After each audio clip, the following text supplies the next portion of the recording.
You're listening to Radio August. Dark Nights with Poe and Munro.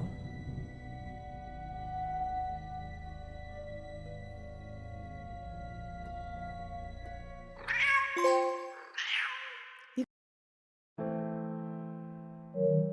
can never find the right button, Poe. Not at all. I'm merely demonstrating that this shows the cat's meow. And on that note, what's next, Munro? It's on the schedule, silly. I know that. I'm just making it sound like you have a choice. Okay, then. What shall I choose? Let me see.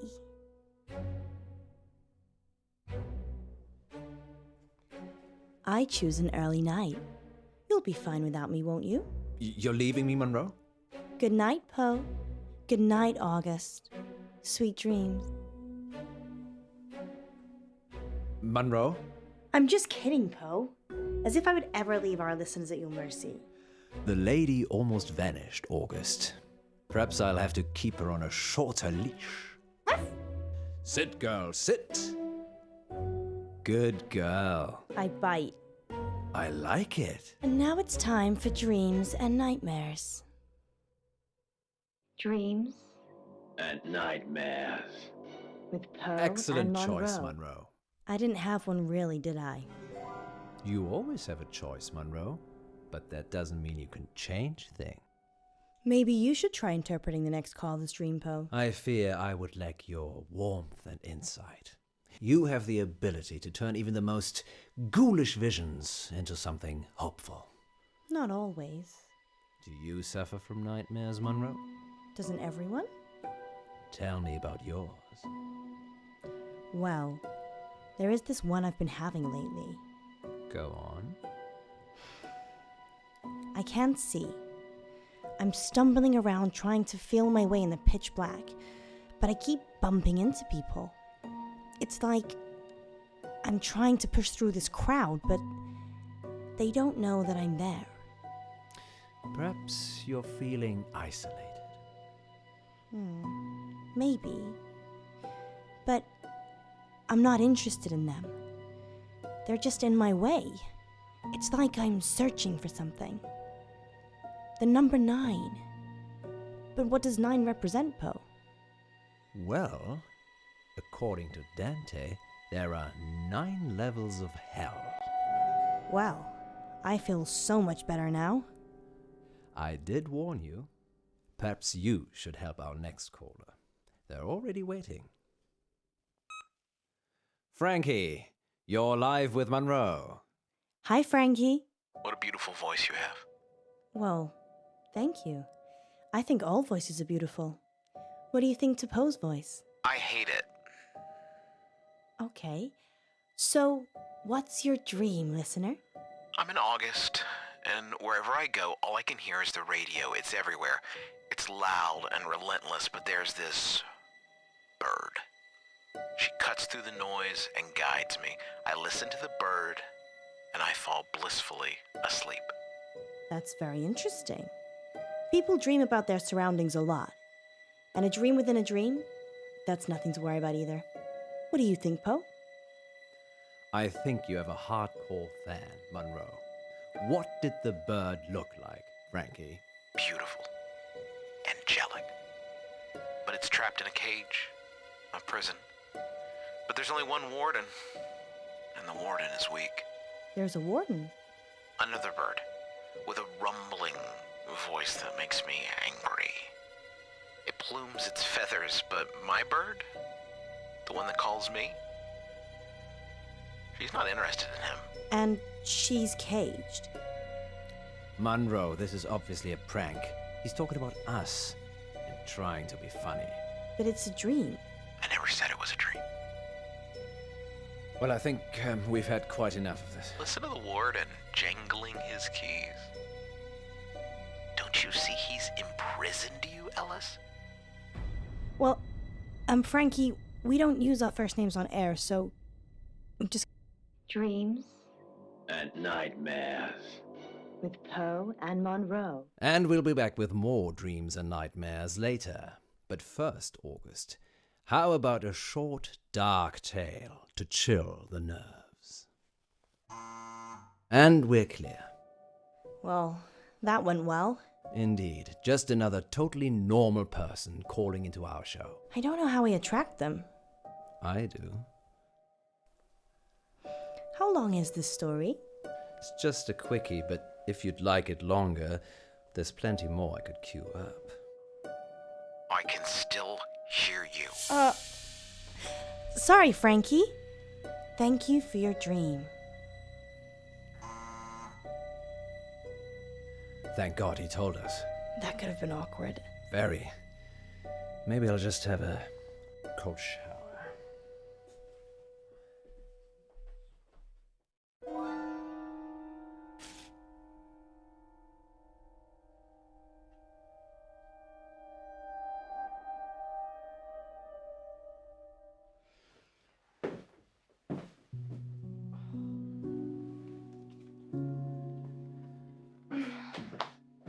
What's that?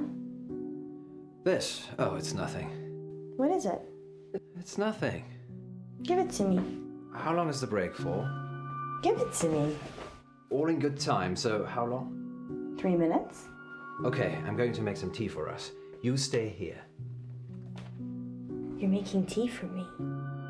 I do it all the time. What's going on? Give me the note or I'm leaving. Of course, we must have continued drama, mustn't we, Alice? What's that supposed to mean?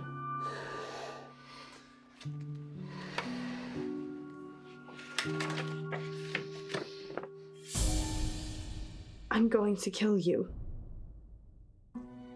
What the hell, Poe? Why were you hiding this from me? It's just some psychotic listener, that's all. Frankie? Not necessarily. We have lots of psychotic listeners. How can you joke about this as a death threat? It's clearly a death threat. I knew it would upset you, but I'm an old hand at this, Alice. People see you as a celebrity. It makes them do abnormal things, but they're just normal people. When did you find it? Someone slipped it under the door. Just now? Well, yes, but it's nothing to worry about. We've been getting them for the last few weeks. Weeks? Maybe a month. So that could be a killer behind the door. Maybe, but never when I've looked. Poe. It isn't locked, Alice. People can just walk in anyway.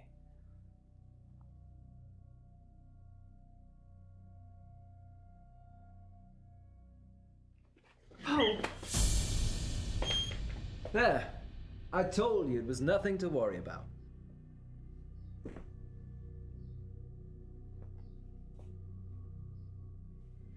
Tea? You're not going out there. You're going live. Understood.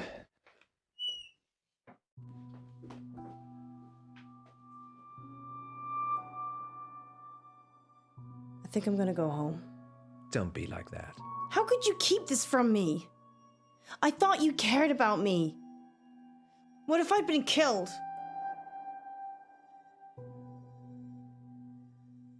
They're from my wife. Gwendolyn? Yes, Gwendolyn. It's her perfume.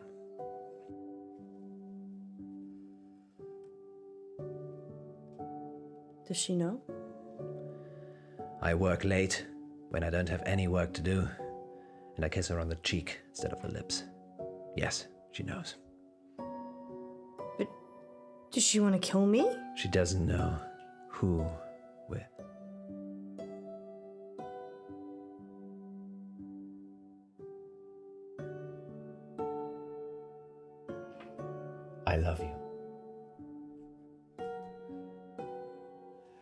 I love each and every one of you listeners. I'll never be a frowny face again. Good save. Been having any more bad dreams lately, August?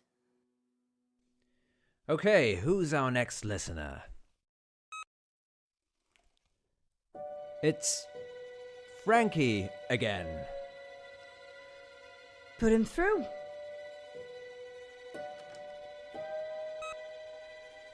Frankie, you're live with Munro. I didn't finish what I had to say. I'm sorry about that. You can carry on now. Sometimes the radio gets too much. It makes me frustrated. So I go into the belly of the beast, and I hide, and I listen, and I wait. So this is a dream that breaks into other dreams. Of course, there are no segues for dreams. Poe? The belly of the beast. Have you been leaving messages, Frankie? Yes, John. Yes, I have. Have you been getting them? What did the messages say? I'm going to kill you.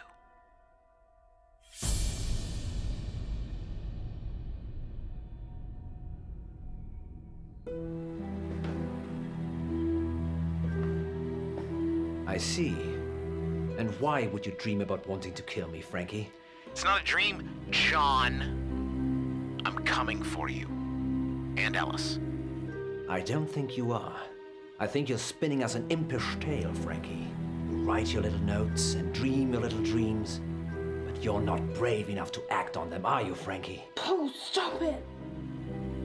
What are you waiting for, Frankie? We're sitting ducks. Don't worry, Munro. He's just bluffing. Don't! I'm not hiding, Munro. You're going to get yourself killed. Hide.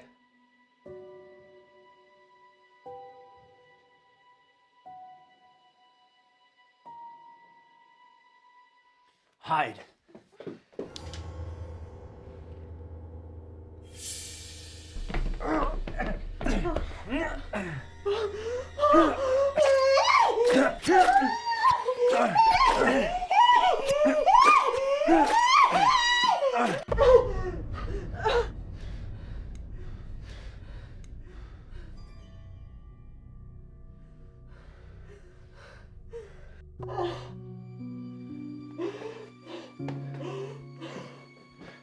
And scene. I hope you enjoyed, fair listeners. Everything you just heard was an elaborate fiction. The first of many fictional dramas on dark nights with Poe and Munro.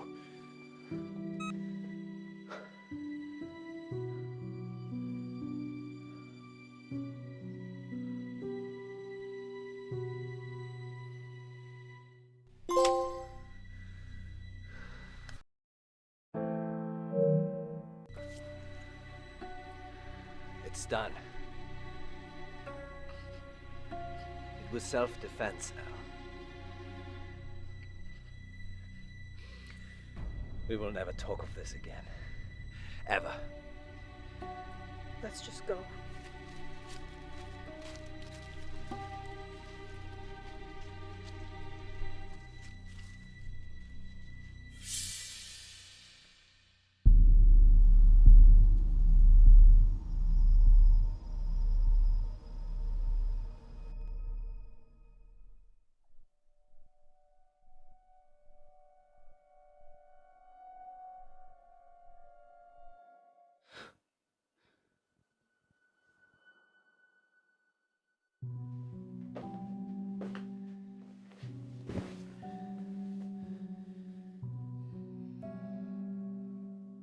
When I was 12, my father died.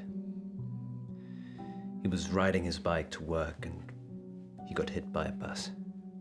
A school bus. My school bus. It was all over very quickly, but I was at the back of the bus and I could see everything. He didn't move, didn't get up, died instantly. image of it somehow stayed with me. You think? It doesn't anymore. I couldn't tell you what it looked like. Mother told me a secret. There's a way that you can make your memories disappear. Can you make today disappear? No. But you can. Pick one of these.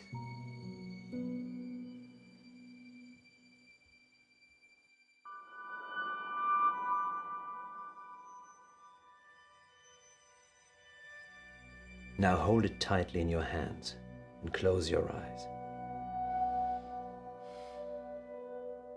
Now what? Think of your most troubling memory from this evening and imagine the object you're holding is there. Picture it so you can see it. Okay. You have to make yourself believe that the object is there. Okay, it's there. Now open your eyes.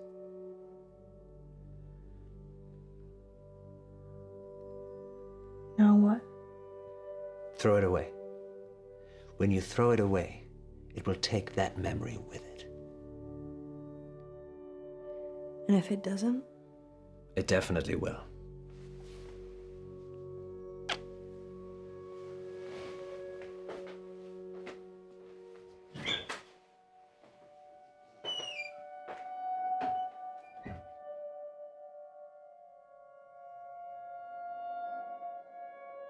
Finally tonight, police are appealing for anyone who might know the whereabouts of 35-year-old veterinarian Francisco Bilson. Mr. Bilson was last seen by his wife a couple of nights ago at around 7 o'clock before returning to his office on Chaucer Street. Please contact The August Police Department if you're able to help. And that's your August update with Poe and Munro. So what's next, Munro? Nightmares and dreams. Dreams And nightmares. with Poe and Munro. Are you okay? I'm not feeling that well. But we do have a caller waiting. I'm sorry. Maybe some other time. Don't worry. I'll take this first one.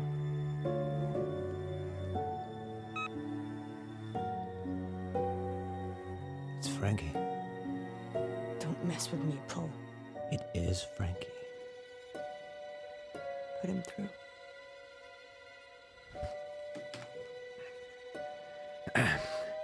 Frankie, you're alive. Frankie, you're live with Munro. Who is this? It's Frankie. Thank you for what you did. Frankie? You're... What did we do? You gave me peace. Thank you. I was doing bad things. I've done bad things. What have you done, Frankie? Locker number 9 at August train station. Her head's in there. The dogs ate the rest of her. You've killed someone? No. I've killed people. The other girl is behind the gym in an industrial bin. She may be gone now. I liked her hair. Why are you telling us this? Because I want forgiveness, John. And because the police will never find me now, will they? Sorry, listeners. We're going to have to cut to a break. You're dead. I am dead. You buried me, don't you remember? But I'll be in touch. Soon. Dark Nights. With Poe and Munro.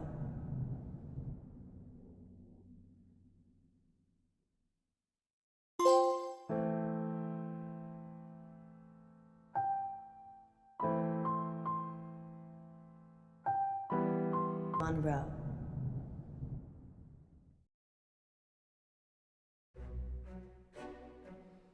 Our funding's running out, isn't it? Months ago. Poe! How are we still here? My rainy day savings. You can't use that. That's for you and your family. No, you're right. Think of it as a loan. Okay, well, how do we pay it back?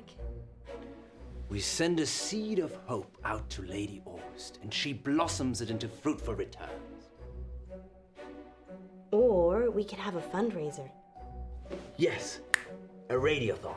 I'm thinking a 24-hour sponsored broadcast. We could call it In Bed with Poe and Munro.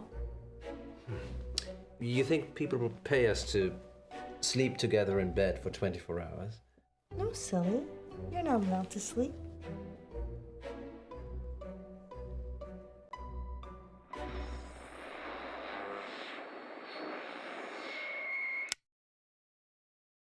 Did we really need that camera?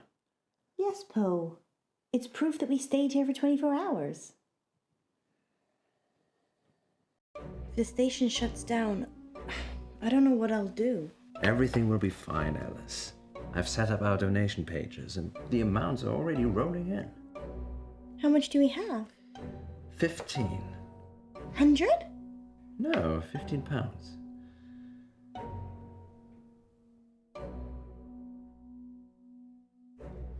That's not going to be enough money, honey.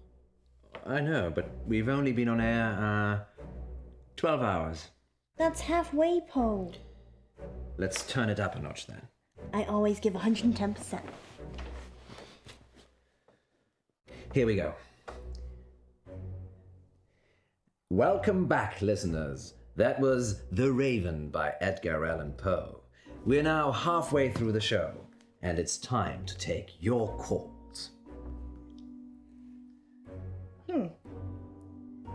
I can't see any callers. Is it working properly, Poe? It is the witching hour. Maybe everyone's gone to bed.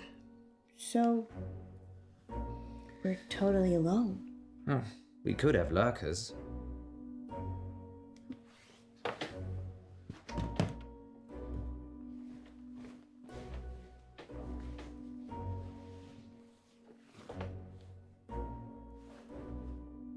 What do you mean, lurkers? People that lurk but never join in. They're probably out there right now. You mean listeners, right? Lurkers, if you're out there just lurking, then give us a sign.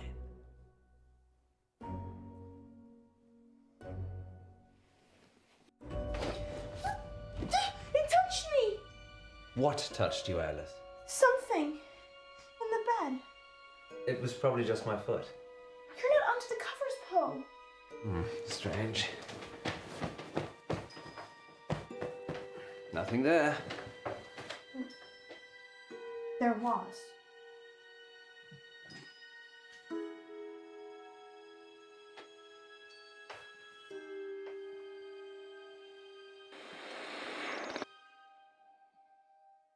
Well, thank you, lurkers. We couldn't get scared without you.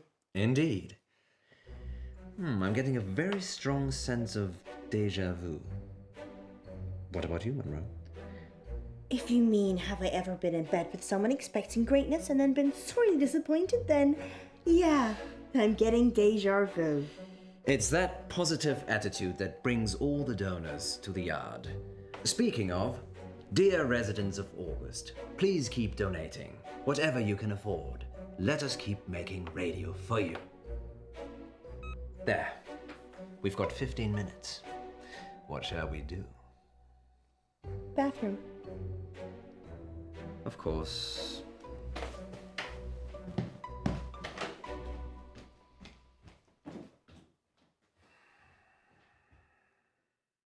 Freshen up, go back in, be a queen.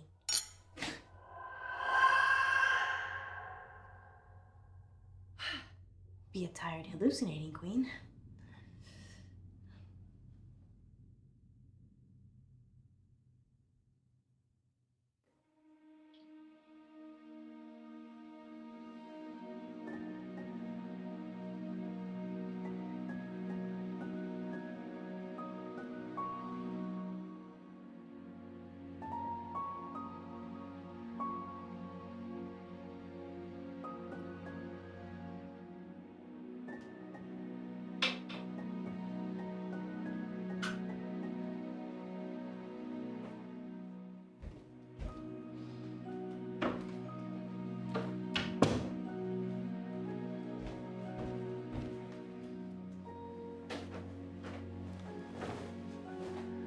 Munro, you femme fatale.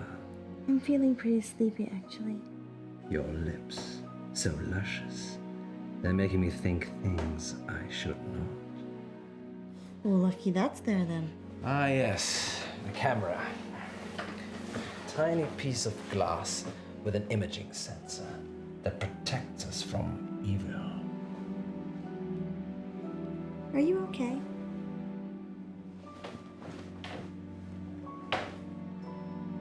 Comfortable? John, what are you doing? We'll be live in a minute. Look at you. You're perfect in every way. And I can never have you. Okay, Buster, that's enough. You're gonna get my irritable just woken up side if you're not careful. You're not going anywhere, Alice. Stop being creepy.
No, this can't be happening.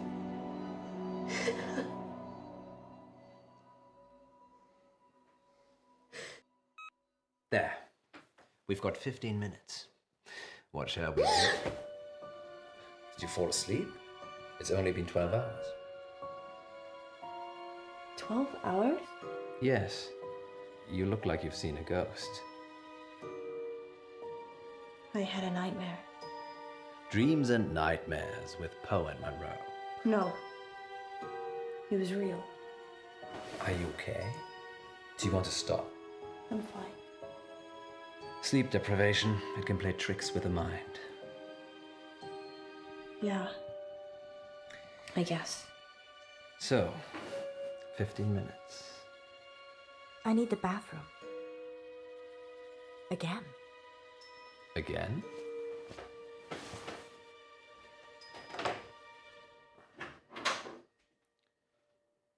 Once upon a midnight dreary, while I pondered weak and weary over many a quaint and curious volume of forgotten lore, while I nodded, nearly napping, suddenly there came a tapping. She doesn't love you. Who are you? You know who I am. It's Millicent.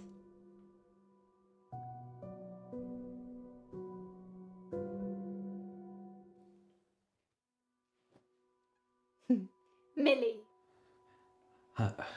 Yes, Millie. Millie, what are you doing here? Don't play games with me, Edgar.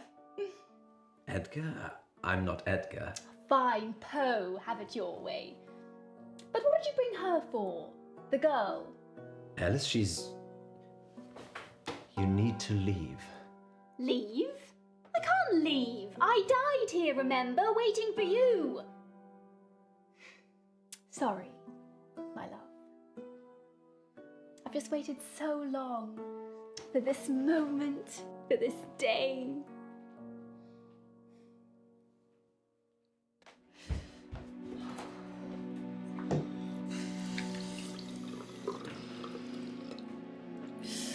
Bad dreams.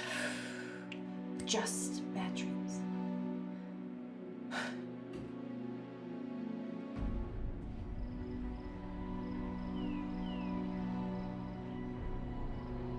No. No.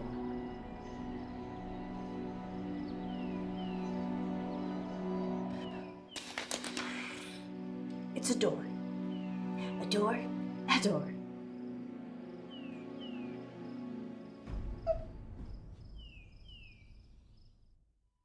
Ah, it was in the bleak December when each separate dying ember wrought its ghost upon the floor.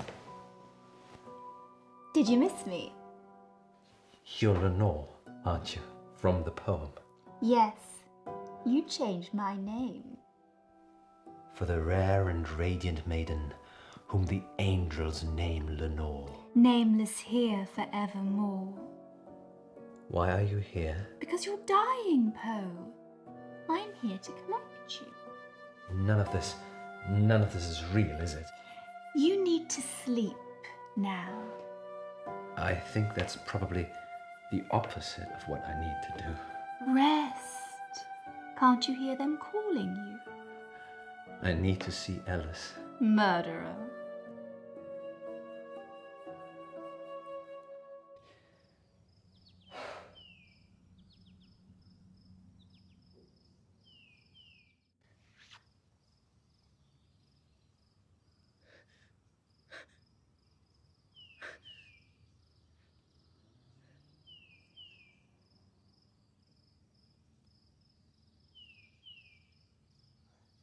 Poe?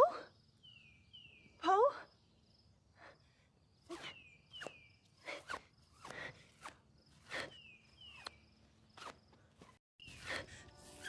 Poe! Is that you?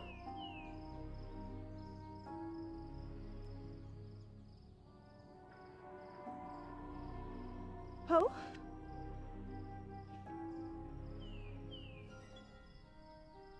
Poe, thank God. Where are we? What's happening? Is it a dream?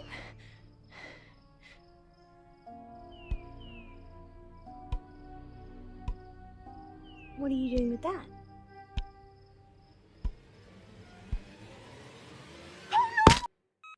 There. We've got 15 minutes. What shall we do? I can't believe you did that. What? Come with me. Where? We've got 15 minutes. Come with me. Alrighty. Where are we going, missus? Poe? Are you really Poe? Course, Governor. What's the jig? Poe. This can't be happening.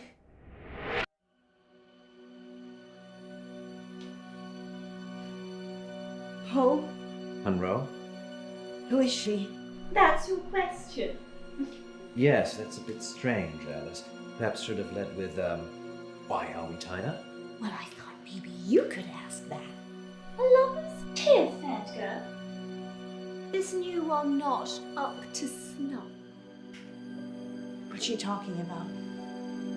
She thinks I'm the real Edgar Allan Poe. Well, you are named after him. I'm not Poe. I'm Poe. What's the plan, Poe? Get out.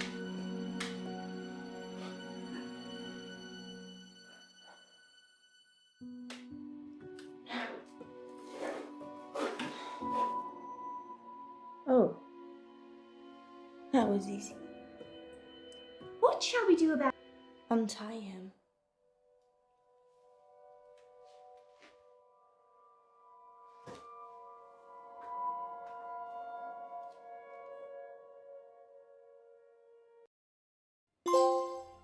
Where are we now, Poe?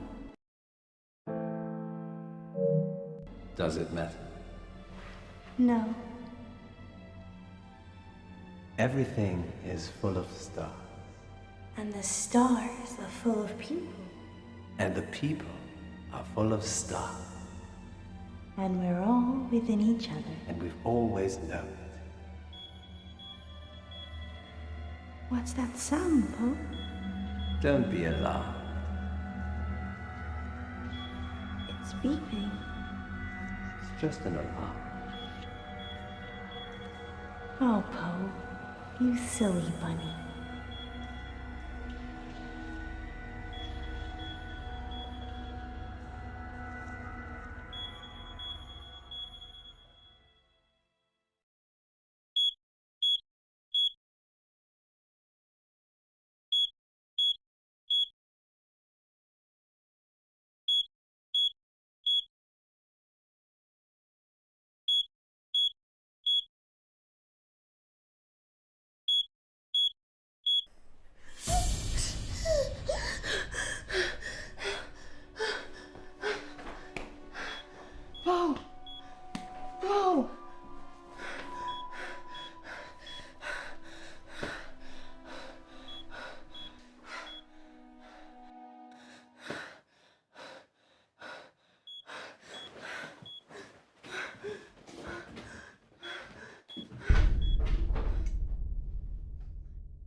It's strange, him not being here. I feel silly talking to myself. If he was here, he'd say, "The show must go on, Munro. Tell them what happened."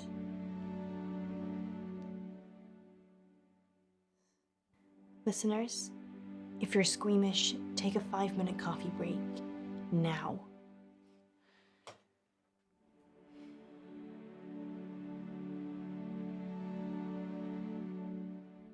For the rest of you, last week, Poe and I were poisoned by carbon monoxide gases.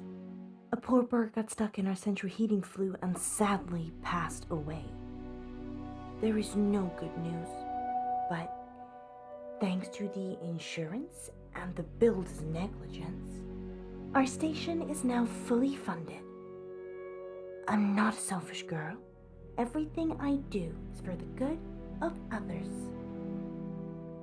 But it always leaves me alone. I never killed those birds. I never fed those birds. I never put bird food in the flue.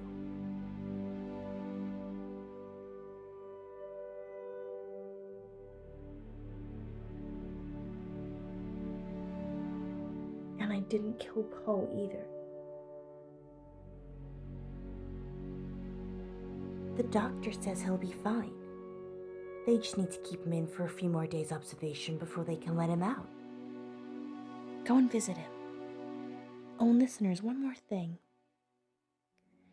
Radio August is my home now, and I'll do anything to protect it. Anything.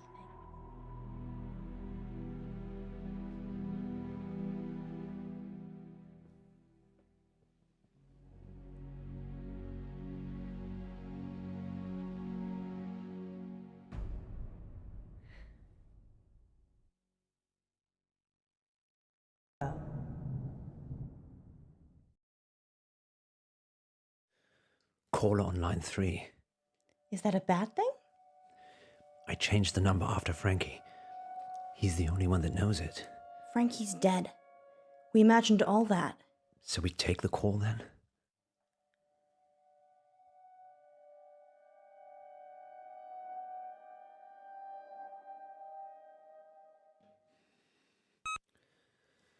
Who is it? Hello? He will die if you let him. Frankie? The boy... The order you do things is important. I've seen them all. Is this a prank? Frankie's dead. Who is this? Listen, just listen. She will lie to you. She will get away. She will kill the boy. You can't change that. What are we supposed to do? I don't have the lines between the dots. I just see the final picture. I don't like that, Poe. Me neither. And here's Yvette on line 2. I love your show. Thanks, Yvette. I love your accent. What's your question? My question is, do you care about people? That's a strange question. It's an AMA, Munro. Ask me anything literally means ask me anything. Yeah, I know. But do we care about people? Yes, of course. Speak for yourself, Munro. I'm an animal lover myself. So you don't care about people? No, I do care about people, just I care about animals more. So you care about animals more than people? Present company excluded, of course. So that's a yes and a no. Wait one moment, Yvette. So if I was crossing the road at the same time as a cute bunny, and you could only swerve and save one of us, you would choose the bunny?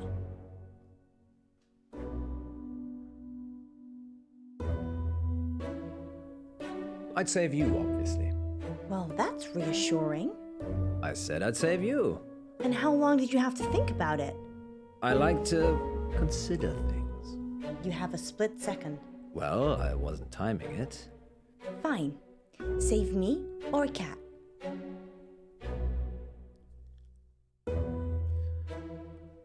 You. Oh, how long was that? Sorry, I should have been quicker. You should have. I'm not a big cat fan. Oh! Does that answer your question, Yvette? Yes, I think so. I do have another dilemma. Maybe we can help Yvette. I'd rather not say on air. That's all right. Happy to help. It's about time for a short break anyway. Stay on the line, Yvette. We'll be back in 5 minutes to answer more of your AMA questions. Until then, here's something slightly more interesting instead. We're off. Yvette? I've got a hostage. A hostage? He's a boy from August High. Why is he a hostage, Yvette? I had a crush on him, but he turned out to be unpleasant. So you kidnapped him? No, I drugged his drink. Is he okay, Yvette? Not really. He has not woken up yet. But now that I've spoken to you, I'm probably just going to let him die. I like animals more than people anyway. Like Poe. Yvette, I was joking with Munro. Thank you for your help. Did you get the number? No, it's withheld. Maybe she was joking. We should call the police just in case. Tell them what was said. Really? I'm not sure.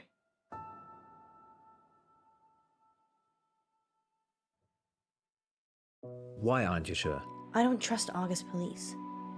They're the police. Exactly. We don't even know who's been kidnapped. Yes, we do. We do? Do you even listen to yourself reading the August update? Not really. I normally drift off. You drift off? I imagine myself at the opera. I'm on stage, and there's this beautiful young lady in the front row. But she's dressed like a cat. Okay. Let's circle back to that another day. So what are you saying? We work the case ourselves. That boy could get hurt. Not if we hurry up. Yesterday in the August update, you said that Joe Watson got missing. Ah, yes, I remember. He'd gone to a friend's house after school and hadn't come back.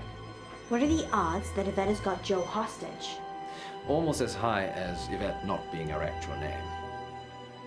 I know the headmistress from the high school. Maybe we should talk to her. Or maybe the parents. They asked for the story to be run.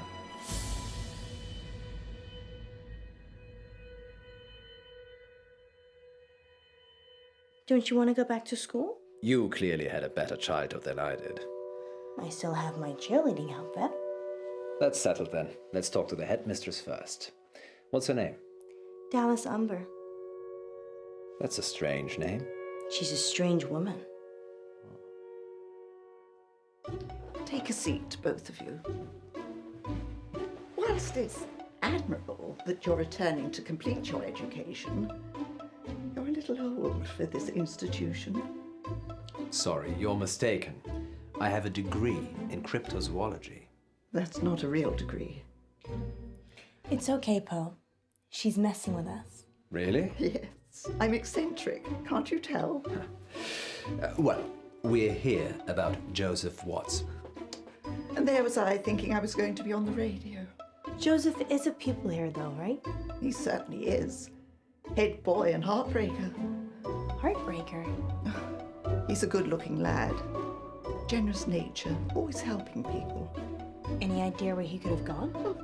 Probably at some young lady's house whose parents are away. He went missing yesterday, and we had a caller on Radio August who said they'd kidnapped him. Kidnapped?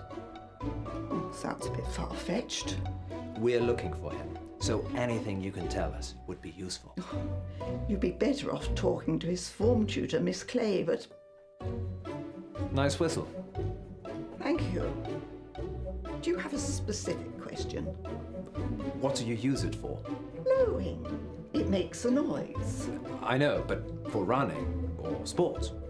Do you know how hard it is to keep teens with raging hormones in line? Hard? Well, less hard with a whistle. It's like Pavlov's dog. Blow it, and they know something bad is coming. Do you know any pupils called Yvette? Not recently. Why, are you looking for someone called Yvette? It's the name of the kidnap. And by recent, you mean Oh, I was at school with an Yvette, but that was many moons ago. Not in August. Different country, actually. Well, we should be off now. Here's my number, if Joe turns up, or if you think of any place he might be. Thank you, Mrs. Amber. It's Miss Umber. Miss Amber. You two, take care. August's not the town it used to be.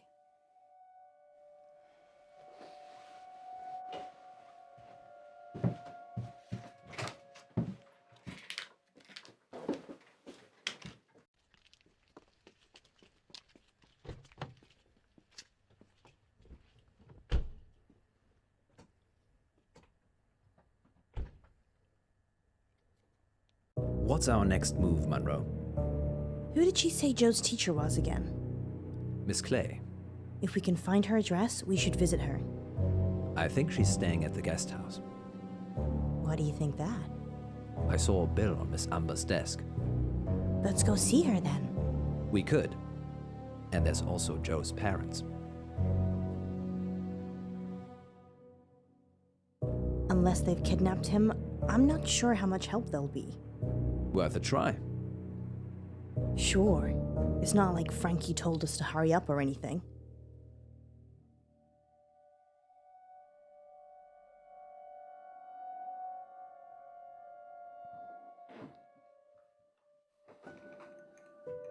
You have news about Joe? Is Joe still missing?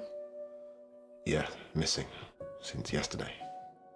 We thought it was a prank, but we had a caller on the radio, a girl. She said she was holding Joe hostage. Live on the radio? No, we were off air. Good. Have you told the police? We thought that should be your decision. Thanks. Thanks for letting me know. Are you going to call the police then? I'll have to think about it. It's not always a straightforward decision, Poe. Although the police are supposed to be equipped for this sort of thing. If that's all, I've got an early start, and I'd like to have some thinking time of my own.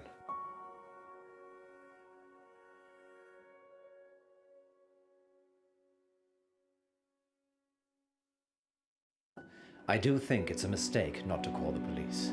Thank you for your opinion. If you're not going to call the police, you might as well let Munro and myself look into it. Just tell me if you find out anything. Of course. Can I ask a few things? Sure.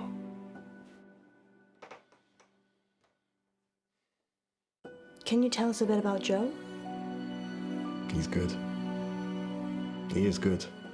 He did a marathon last month to raise money for Dorothy May. Dorothy May? Yeah, she's an 80-year-old with an acoustic neuroma. He helped her with it. He mows the lawns for the old folks around here for free. He's really good. Any reason someone might want to hurt him?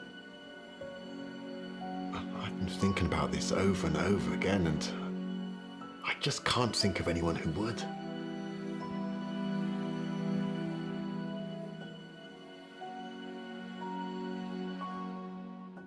Nice whistle. Yeah, that's Joe's. He's a runner. I run too. Is that him in the photo? Yes. That's when he just passed his driving test. Has he got a car? No, he prefers cycling.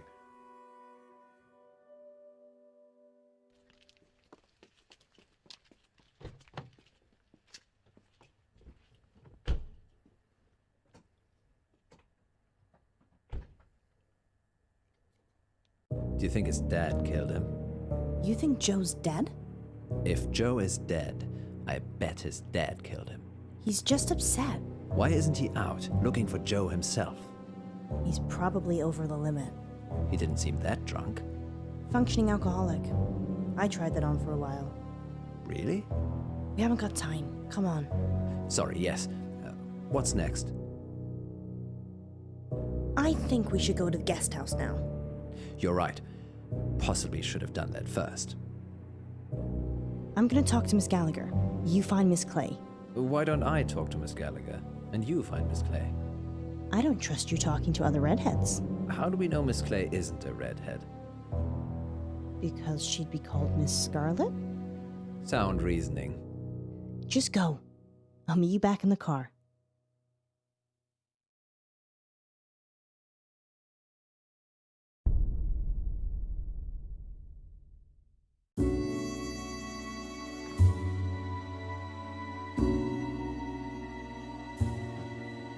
Hello? It's Alice. Alice Munro? From the radio. Yeah, from the radio. What brings you here, Miss Monroe? One of your guests, actually. Well, I'm happy to chat, but you will need to help me strip. Oh. Okay.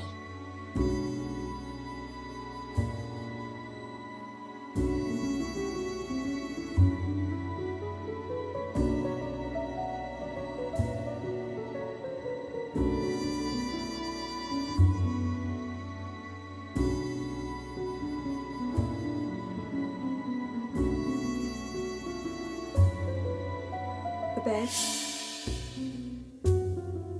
Yes. Of course.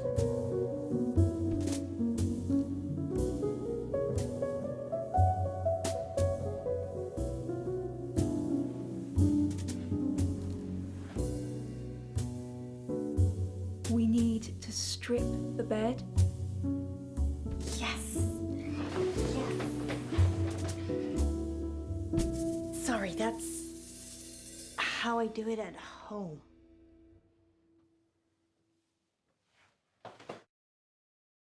I'm assuming this is about Miss Clay. She is my only guest. Yes, the school teacher.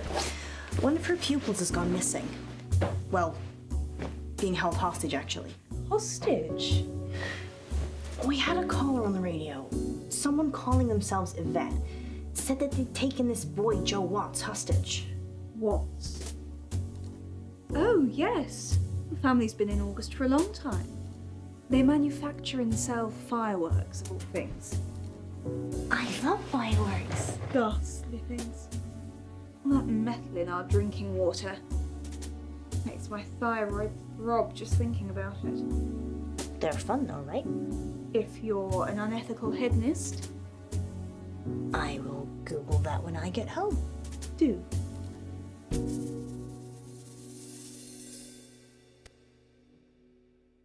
So your guest, Miss Clay. The school pays for her. She's very quiet. Doesn't watch television, which is odd. Goes out a lot at night. Any idea where? No. She usually seems happy when she gets back, though. And she smells earthy. Earthy? As in muddy? Not on my carpets. And only if she's laundering her sheets before I get to them. Earthy though. Yes. Like the smell of fresh rain on grass.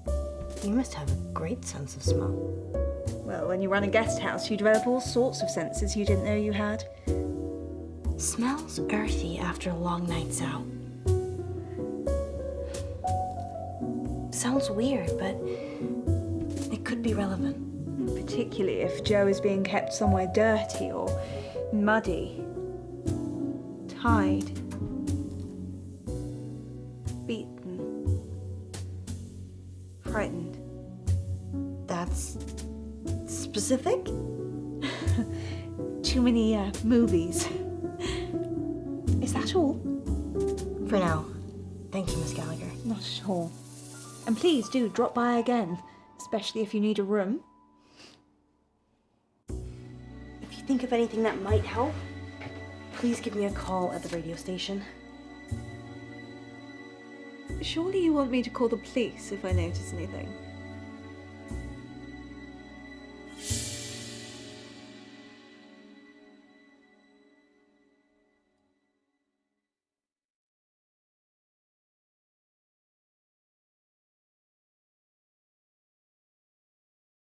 I'd rather you called us first, if that's okay. Do the police know what's going on? His dad doesn't want the police to know. Very well, then. I shall do as I'm told. Thank you. I know we're gonna find him.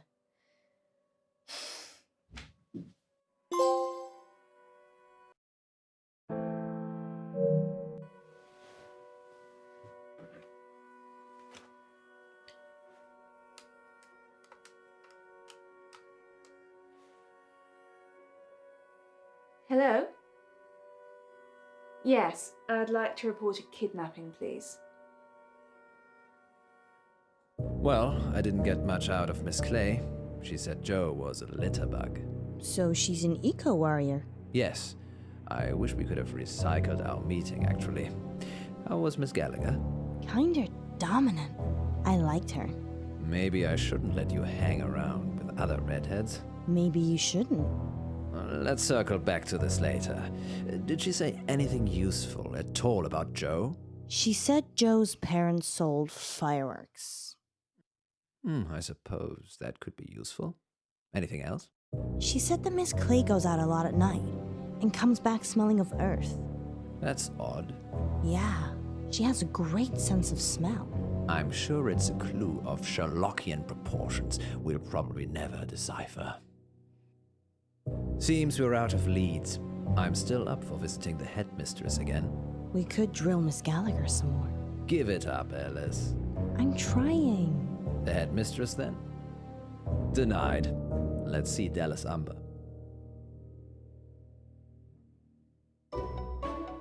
Wanna play good cop, bad cop? Do we have to? Okay, you be good cop, and I'll be bad cop. You're going to rough her up? No, just if you think she's not telling us everything, leave it to me, and I'll get the goods. I'm not going to lie. I would. She's coming. Back so soon? Miss Umber, is there something you're not telling us? No. Very well then. We'll be on our way. Poe!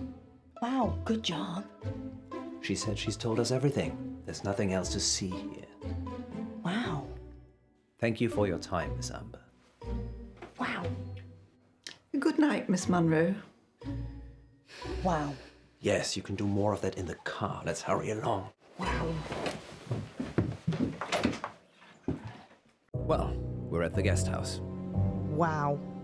Come on, Munro. You know I'm a gentleman. Thank God for women, then. I'll talk to Miss Clay. Fine. I'll talk to Miss Gallagher.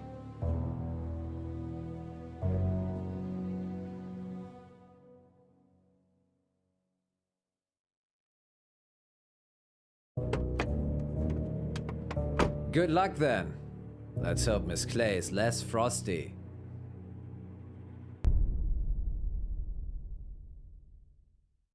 Any news on Joe? No, I'm sorry. I actually had something to ask you. Oh, really? Well, I'm not sure how much use I'll be, but go on. Are you married, Miss Clay? No, I don't believe in it. Anyway, like I said, I never settle anywhere for too long. Where was your last school? This is my first appointment in quite a while, actually. But before that? Well, this is my first appointment ever. I see. Does Miss Umber know that? Yes. It's on my CV. And your CRB checked? Yes, it's called DBS now. I'm clean as a whistle. Sorry, I just wanted to check. Well, teachers don't usually get employed with criminal records. And you had no other jobs before this one? I've had plenty of unpaid fundraising jobs. Not usually something you put on your CV. Fundraising? Yes, oceans, rainforests, some small charities you've probably never heard of. And they're all environmental charities? Yes, Mr. Pope. The Earth needs saving too. It's funny that you said Joe was a litter bug. Why? Because that's something that must upset you, considering your choice of charities. Do you think I'm a kidnapper? No, you don't sound like Yvette. Just trying to make connections. Miss Clay doesn't seem to know about anything, unless it's an eco issue. Maybe you're just not prodding her in the right places. You're welcome to talk to her, too. We don't have time, Poe. The good news is Miss Gallagher gave me a name. Wesmarie Bolton. Excellent. And the address to go with? Hunger Lane. Off Beaconsfield Drive. I know it.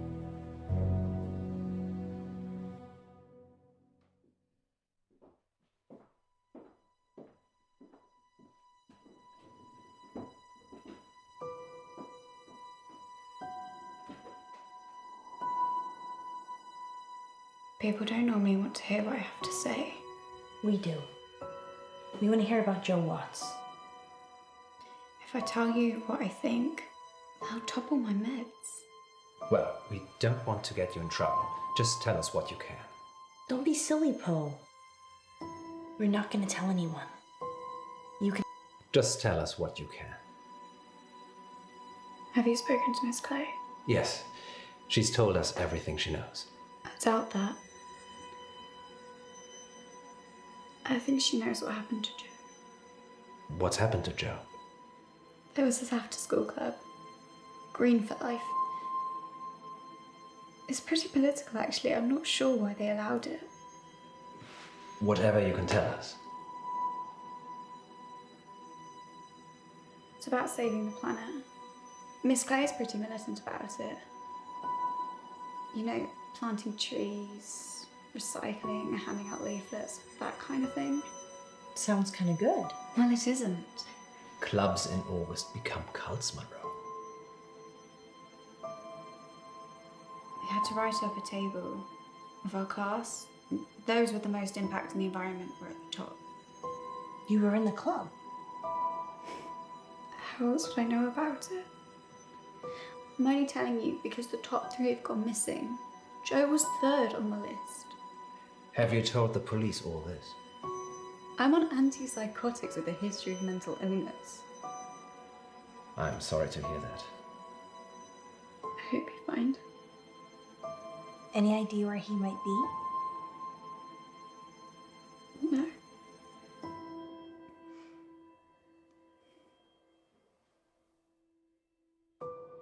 Hey, you have a whistle too? Like Joe? Yeah. We ran together sometimes. It's for start-stops. Guest house. Or Miss Umber, or the parents. Really, Poe? She just said it was Miss Clay. Yes, and Miss Clay said they'd never spoken. Maybe she's just got it in for her. This is a mistake, Poe. But I think the headmistress will probably be more use than the parents.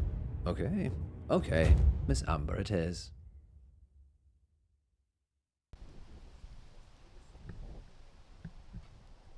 Yes.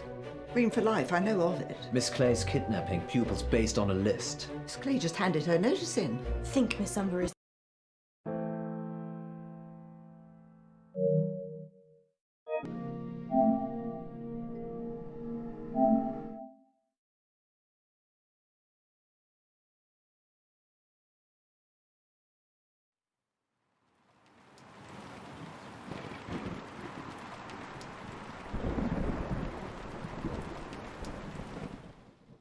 Dark Nights. with Poe and Munro.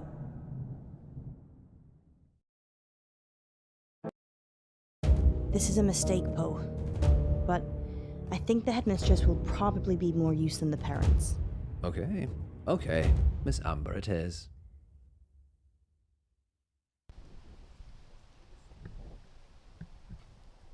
Yes.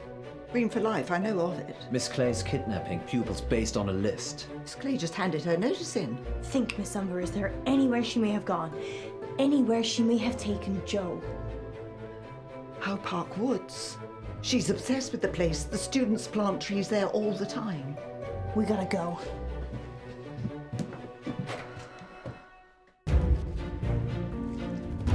Joe! Joe! Joe? Joe!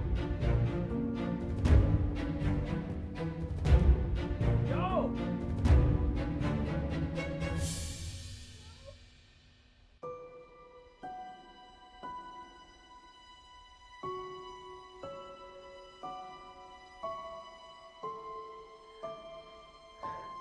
We're too late, Alice. No. No. This is all our fault.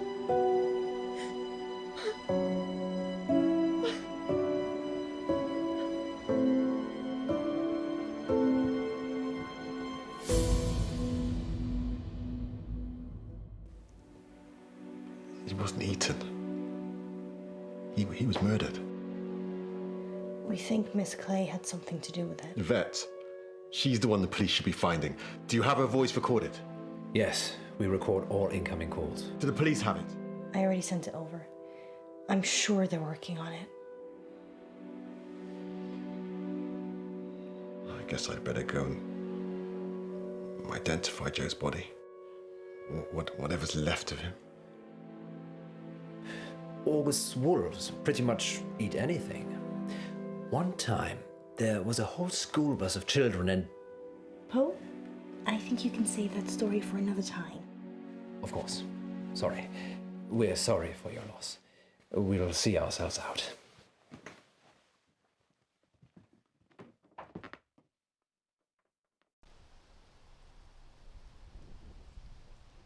Frankie gave us a warning. Did he know? I'm having a hard time with this whole Frankie thing. Where do you think Miss Clay is? No one can find her. Far away from August, I should imagine. I feel responsible. Don't. It's not like you made all the decisions that led to Joe's death. If they ever invent a time machine, I'm coming back and I'm saving Joe. Good luck with that. Maybe he was always doomed. That's gloomy. Fate and destiny, Munro. It can't always be changed.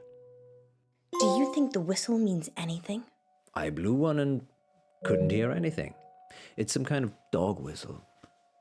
We never found out who Yvette was either. Some things will always remain a mystery, Munro.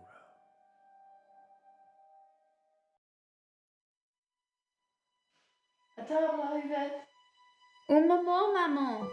J'ai fait mes devoirs.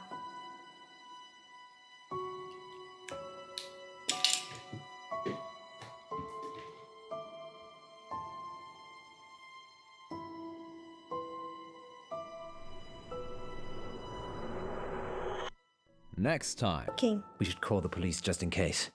Tell them what was said. Really? I'm not sure. Why aren't you sure? I don't trust August police. They're the police. Exactly. We don't even know who's been kidnapped. Yes, we do. We do? Do you even listen to yourself reading the August update? Not really. I normally drift off. You drift off? I imagine myself at the opera. I'm on stage, and there's this beautiful young lady in the front row. But she's dressed like a cat. Okay. Let's circle back to that another day. So what are you saying? We work the case ourselves. That boy could get hurt. Not if we hurry up. Yesterday in the August update, you said that Joe Watson got missing. Ah, yes, I remember. He'd gone to a friend's house after school and hadn't come back.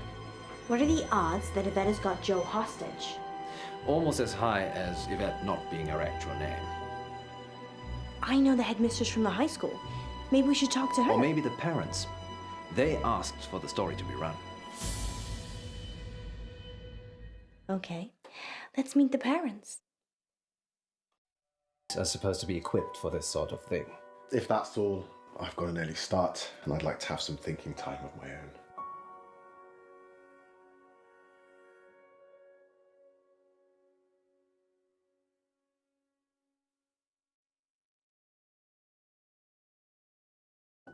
We'd still like to ask you some questions if that's okay, Mr. Watts.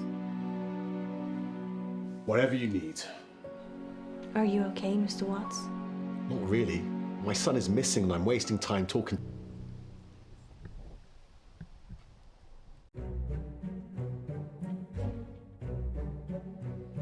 Are we breaking and entering? Did we break anything to get this far? No. All the doors were open. We could search the whole school. Deserted school's creepy. Agreed.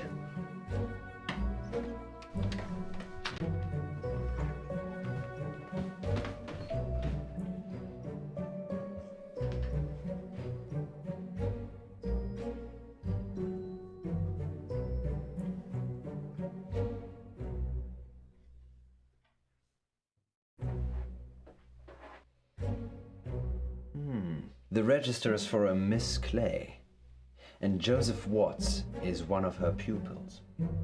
Where do you think Miss Clay resides? Who knows?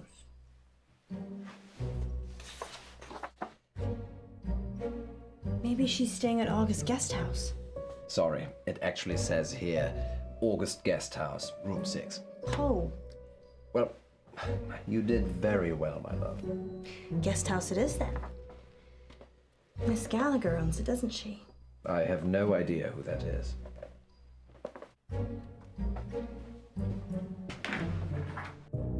I'm gonna talk to Miss Gallagher. You find Miss Clay. Why don't I talk to Miss Gallagher, and you find Miss Clay? I don't trust you talking to other redheads. How do we know Miss Clay isn't a redhead?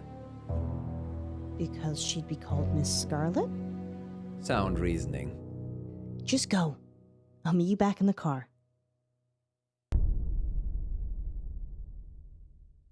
Thank you for seeing me, Miss Clay. You're welcome to talk to her, too. We don't have time, Poe. The good news is Miss Gallagher gave me a name. Wesmarie Bolton. Excellent.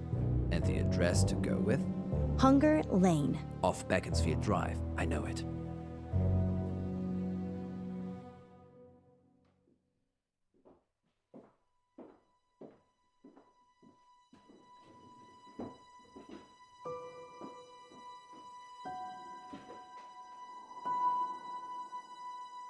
People don't normally want to hear what I have to say. We do. We want to hear about Joe Watts. If I tell you what I think, they'll topple my meds. Well, we don't want to get you in trouble. Just tell us what you can. Don't be silly, Poe. We're not going to tell anyone. You can tell us anything. It's okay. You can trust us. We're from the radio. It's Miss Clay. She ran this after school club, Green for Life.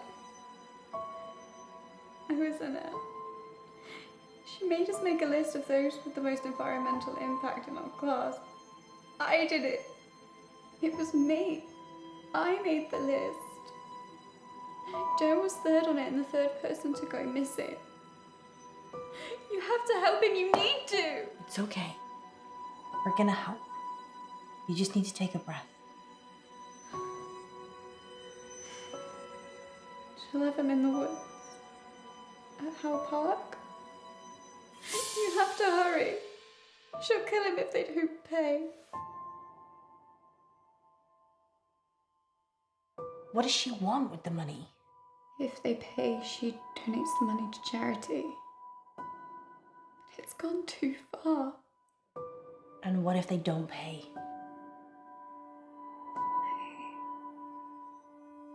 I don't know. I left when I saw it.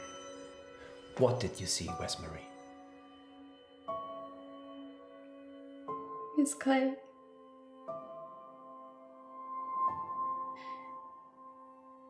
She was turning him into trees.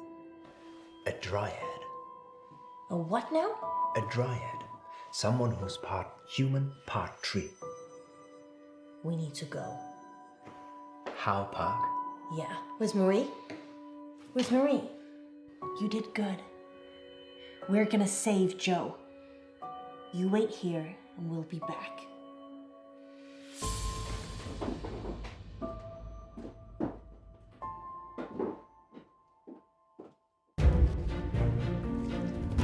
Joe! Joe! Joe? Joe! Joe!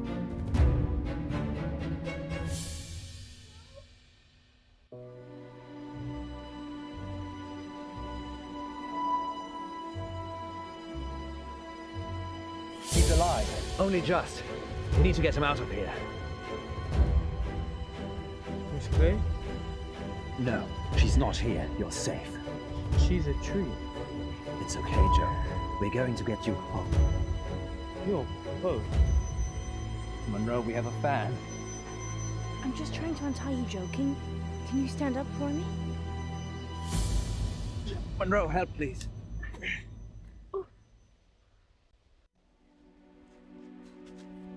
It's okay. It's okay. I can walk. Steady.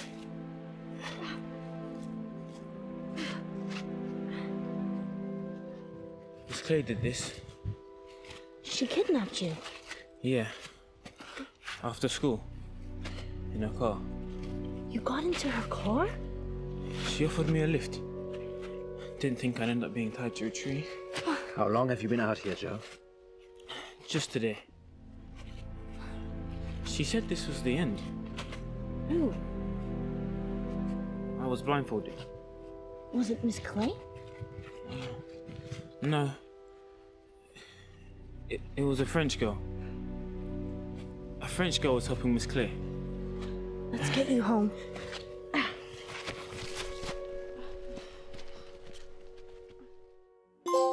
Joe's sleeping, The important thing is that he's safe. and I'm 50,000. Maybe we should have a safe word. If you're worried, I'm worried I won't like it. then we should definitely have one. What do you think, Miss Baratsky? It's Madame. I'm sorry, Madame Baratsky. You must feel relaxed. So if a safe word would help, then yes. What should it be?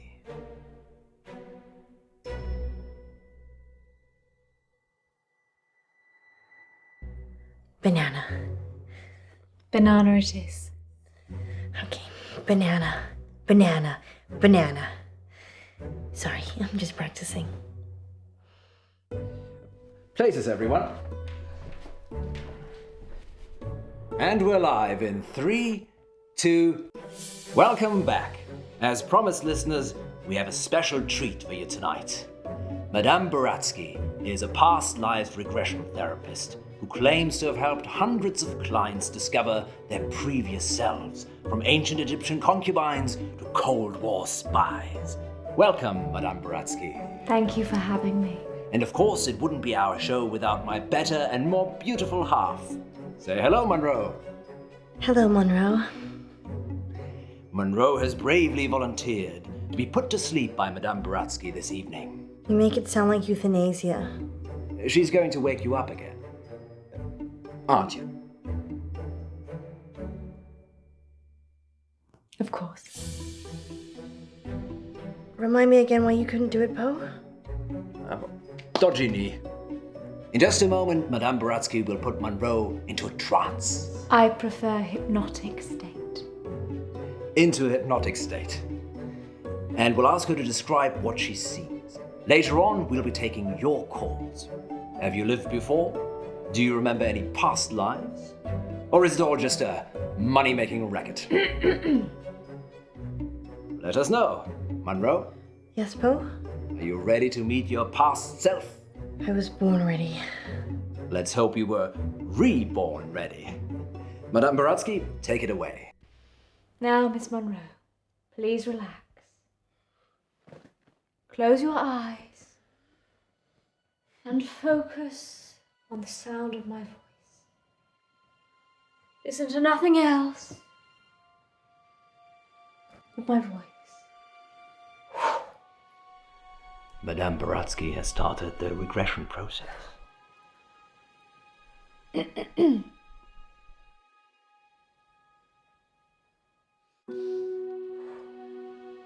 Focus on your arms.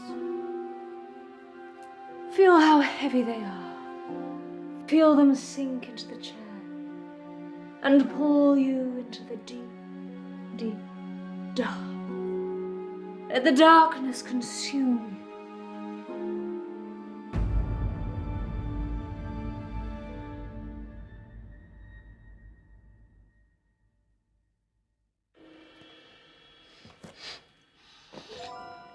Sorry, I had an itchy nose suddenly. It won't work if you fidget. I'm sorry, I'll be still. Let's start again. Listen to my voice and nothing else.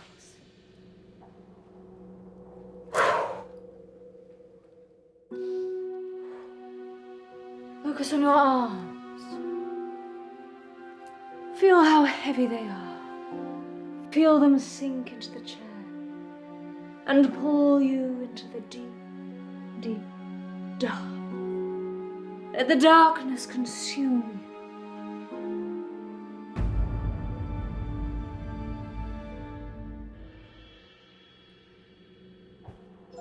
Good. She is fully relaxed and suggestible. Now you have crossed into a life you have lived before. Do you remember who you are? Yes. Monroe says she can remember a previous life. Shh.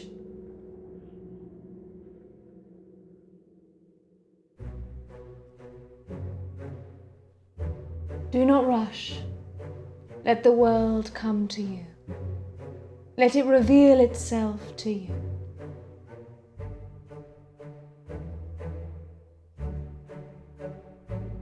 Let the world envelop you. Step into the world and become your former self.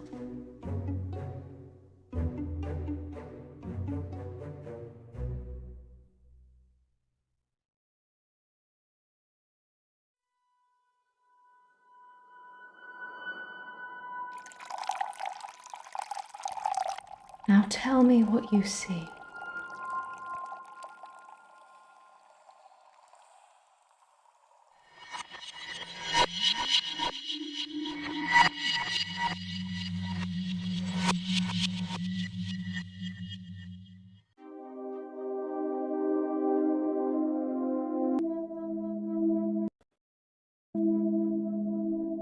Being right.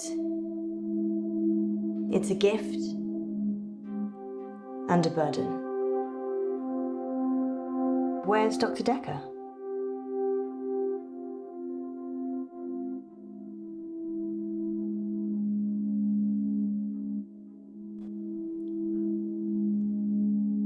You don't know, do you? It's okay. I was just being polite. It's nice to see a new face. What did he tell you about me?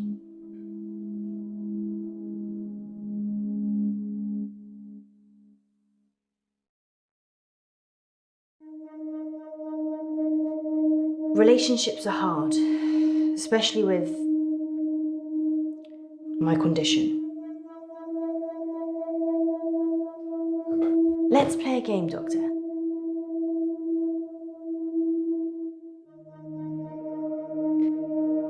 You're very accommodating for a therapist. You think of something, and I'll get it.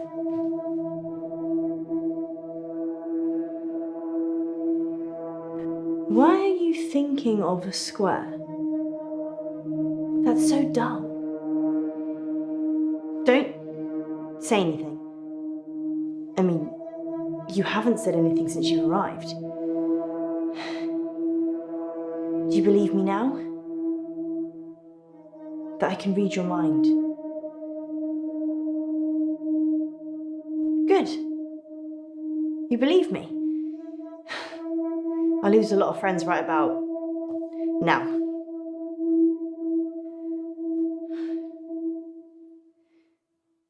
Something happened at work.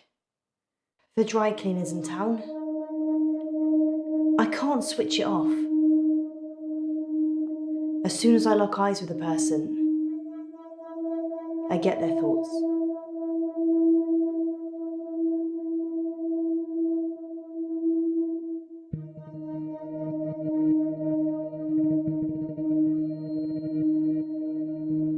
It's like tuning a radio. If I look at someone, I hear their thoughts.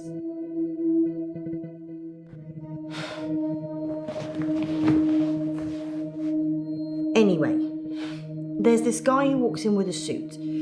It's got a stain on the trousers near the zipper. And all he's thinking when he drops them off is, Sharon can't pick these up, Sharon can't pick these up. So he starts screaming at me that he needs the hour service or he'll have me fired. So I call the manager.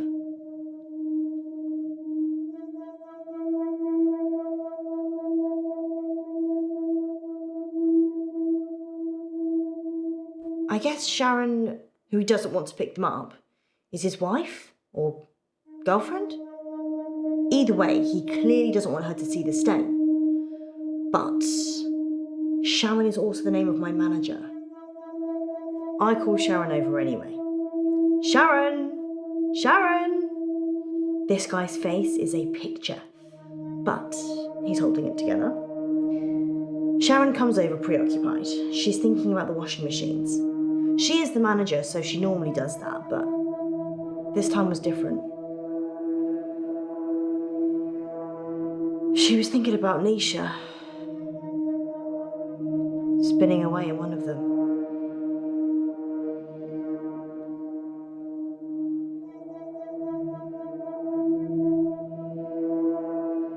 Nisha? She's a part-timer, waiting to start uni. Sweet looking, but salty. Anyway, the store manager hears shouting and comes over. The customer, let's call him Ed, says that we shouldn't be advertising something we can't deliver. Says he's a lawyer and he'll sue us. The store manager, whose name I intentionally forget, says he'll sort it out. Sharon, in the meantime, has gone ashen.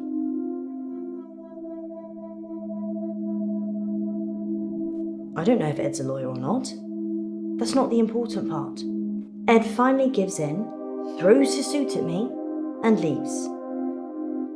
The manager looks at me and says, "Can you work your magic hands over his trousers?" He's thinking of me topless, in a hot tub, but with way bigger breasts. And some other things I'd rather not remember. Knowing people's thoughts eats your soul.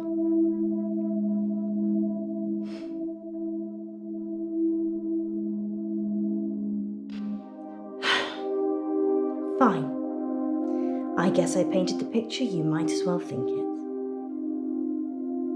Thanks for letting me wear a bra, though. They're still too big. Anyway, I take it round back to start working on it. And that's when I see her. Nisha.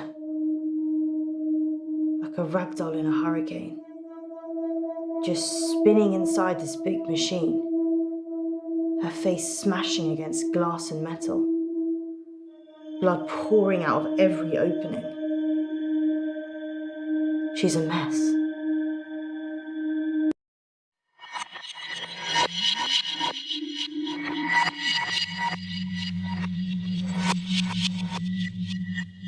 Can you see any jewellery? A ring, maybe? Yes. A ring. Good. I need you to get it for me. Do you understand? I understand. Well, this is fascinating, August. We'll be back with more of Munro's past life in just a moment. What's going on? I'm helping Ellis uncover her past. Why does she need to get this ring? Oh, it's just a technique I use. I think you should bring her back now. It would be dangerous at this point. Then do it at whatever point it won't be. Quiet. I'm trying to concentrate.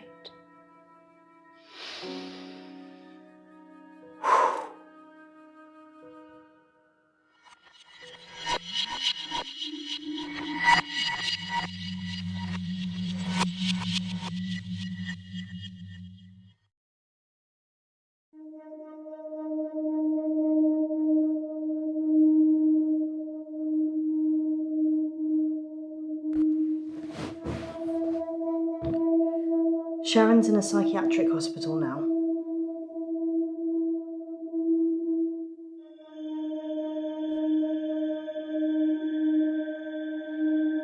They arrested Sharon for Nisha's murder. Sentenced to 18 years.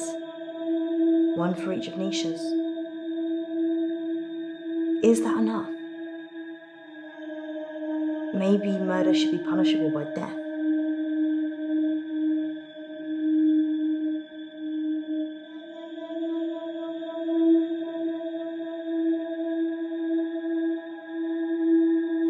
People don't change, do they? They just get worse.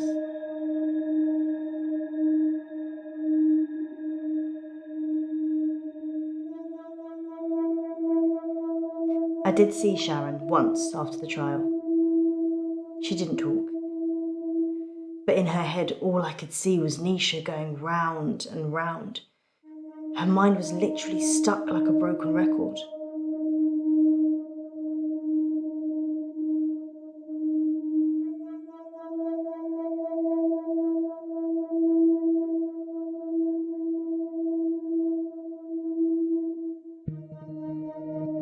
Sharon's fingerprints were all over the machines, and her husband was having sex with Nisha.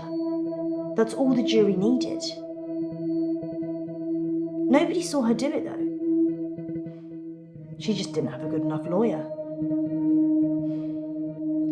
People with money get away with murder all the time though, don't they? Fair enough. I live on benefits, so I probably shouldn't murder anyone.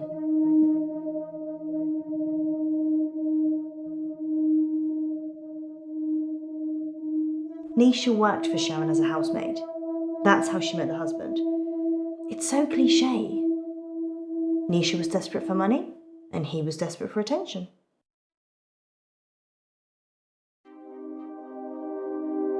I never told anyone this, but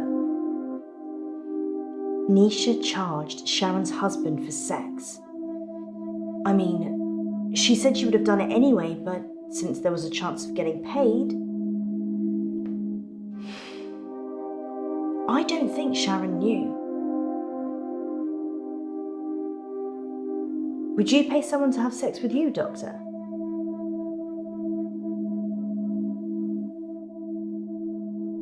People pay people to have sex with them all the time. Just not with money.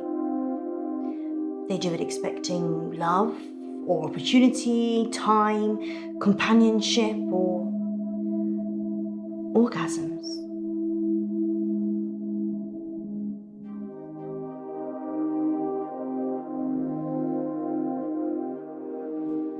Nisha was good at cleaning, what can I say?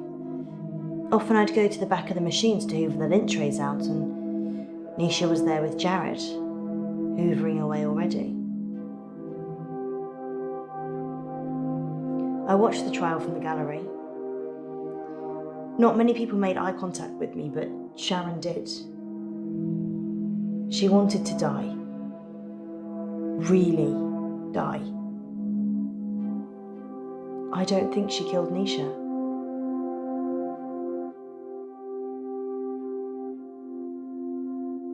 Sharon's defense. She said Jared killed Nisha, the Umbrella Man. Jared's the Umbrella Man. It's a nickname. We were on a works do and it started raining, and then Jared pulls out this tiny umbrella out of nowhere and then gets handsy with any girl stupid enough to duck under it. Hence, Umbrella Man.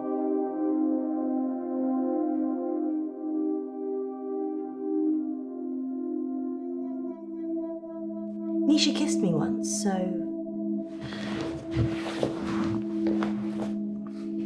I slapped her.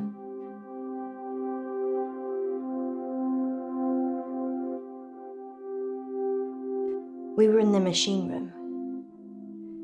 She said she'd got something in her eye and would I take a look? So I did.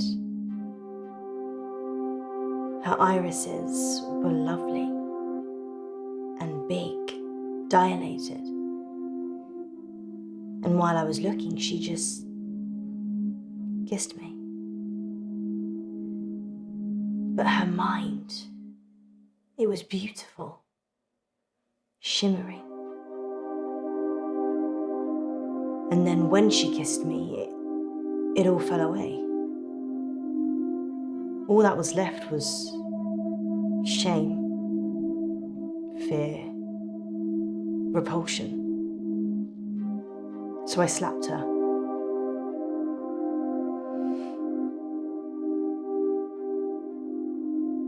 Nisha was asking for it, wasn't she? I mean, if your partner's cheating on you, you murder their fling, right?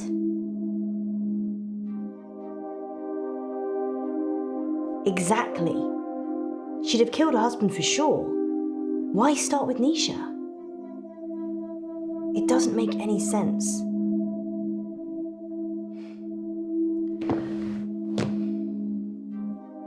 I think Jared killed Nisha.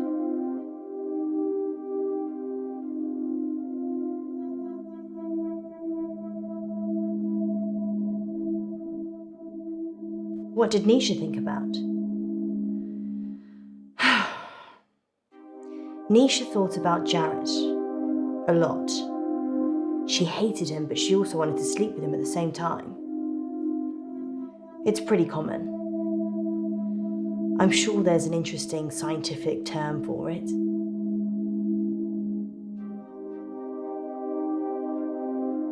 Yeah, angry sex or anger sex. I'd probably take either right now.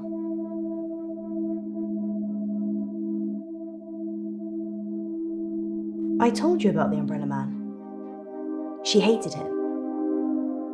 But in a lady doth protest too much kind of way. Maybe he killed her. I saw Nisha's body in the machine.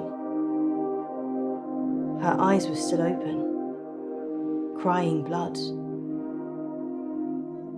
But I looked into them and there was peace. Nothing else. Just peace.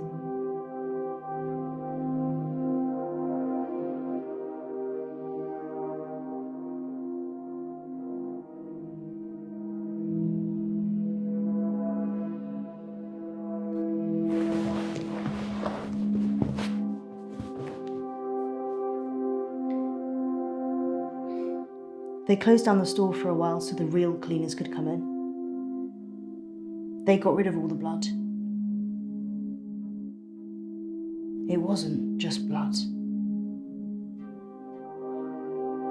Her skull had split open and was grating against the metal drum. Some of her teeth. Sorry, Doctor. What did you want to know?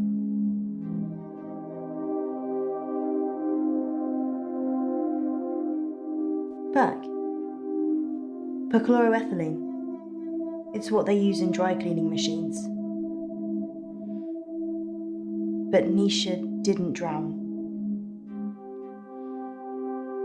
The spin cycle broke her spinal cord, so she was paralysed for a few minutes while her face mashed into everything. Shock probably got her first.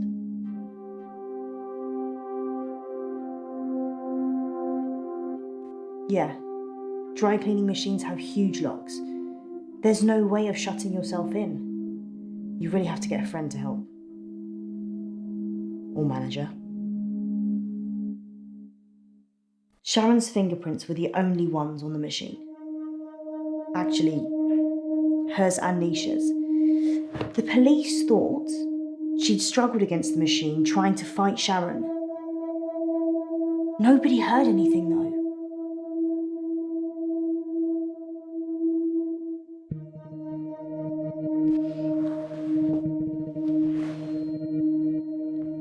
I'm allergic to nuts.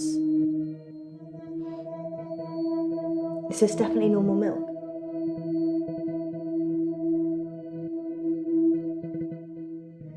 It's banana milk. Okay then.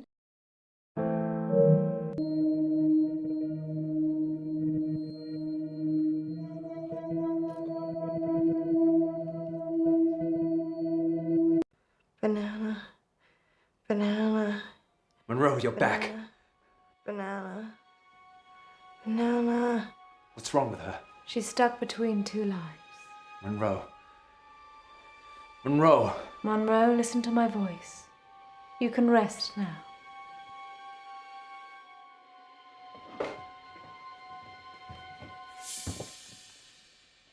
You can go in after her. Just sit down, please.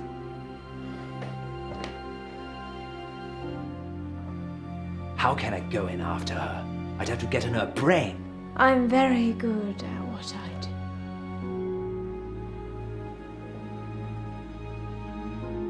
Sleep.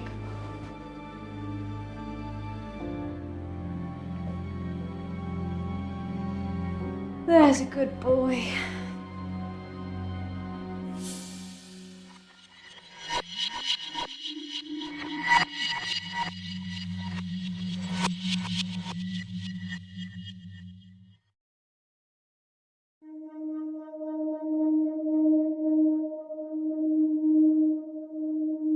You want to see my ring?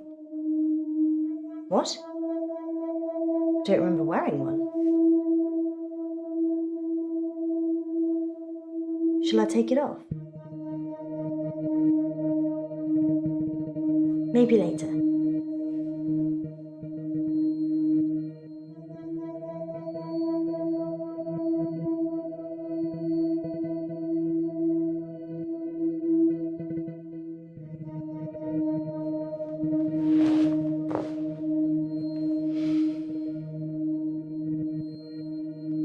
Jared, the umbrella man.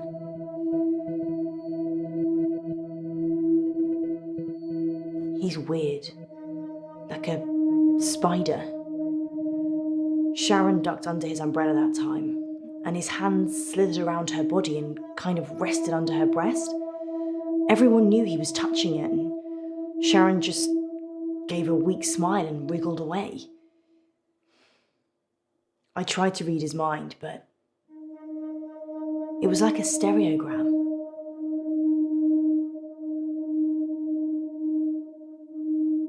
His facial expression didn't change. Nothing. It was like he was wrapping his arms around his prey. He didn't seem to be particularly enjoying touching her breast, just for science.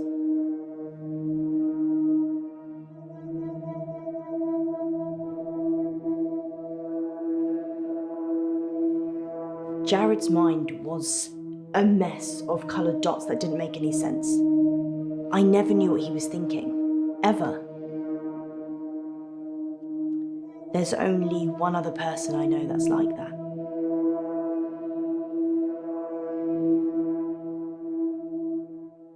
Yep, Dr. Decker. His mind's also mush. I actually came here today to tell him that I don't want any more sessions. He creeps me out.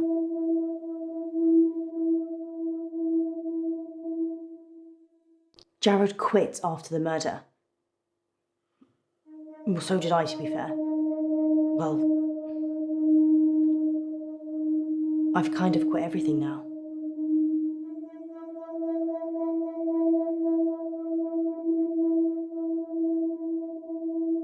You can't just think of a question mark. If you've got a question, let me have it.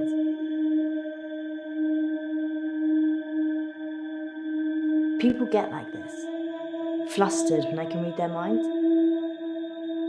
Cat. I agree.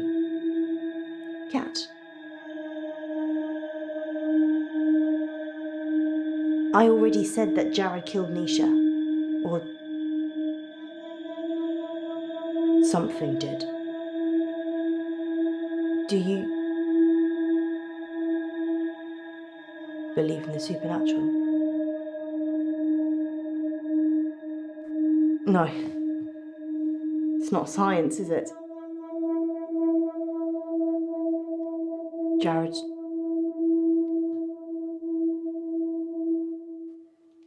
killed Nisha.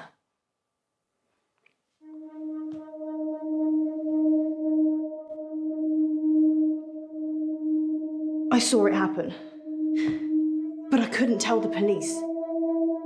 They were in the back room, Jared and Nisha. They were kissing. And then she opened the door to the machine. She just got in, and Jared, he shut it. He didn't have fingers, he had...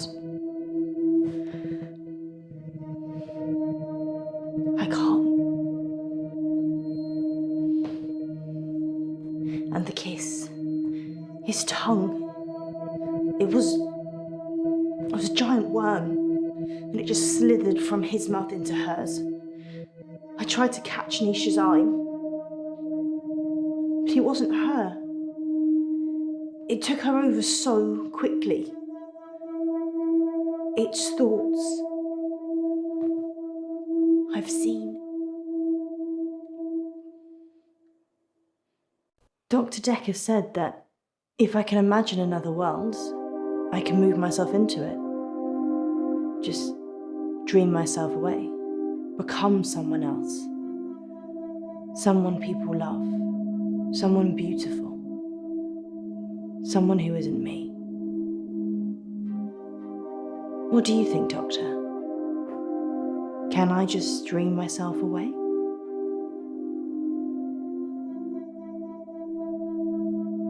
Thank you. Jared knows I know. And he's coming for me. I guess I should start dreaming. I've always liked the name Munro. What do you think, Doctor? Would I make a good Munro?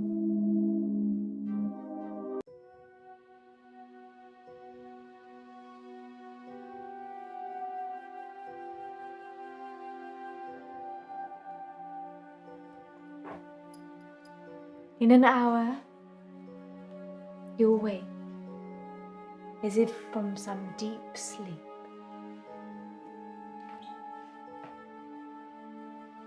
And I'll be gone.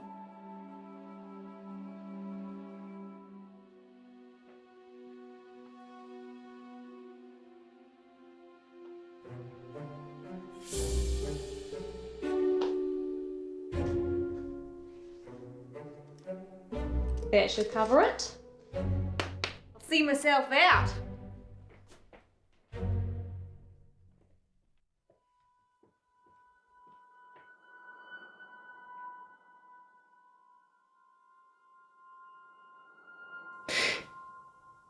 Dr. Decker. On that note, here's a message from our sponsor that you're sure to enjoy. Police are looking for Miss Baratsky. It's a shame she didn't stick around. Was she even licensed? She came highly recommended. From who? Herself, when she knocked on the door yesterday morning. You let a complete stranger take over my body? I didn't know what she was going to do. I feel so violated. I can't even tell our listeners. We were robbed. She literally took my wallet and your purse. I know. That was everything I had. And that wasn't all she took. What else is gone? My adoption papers.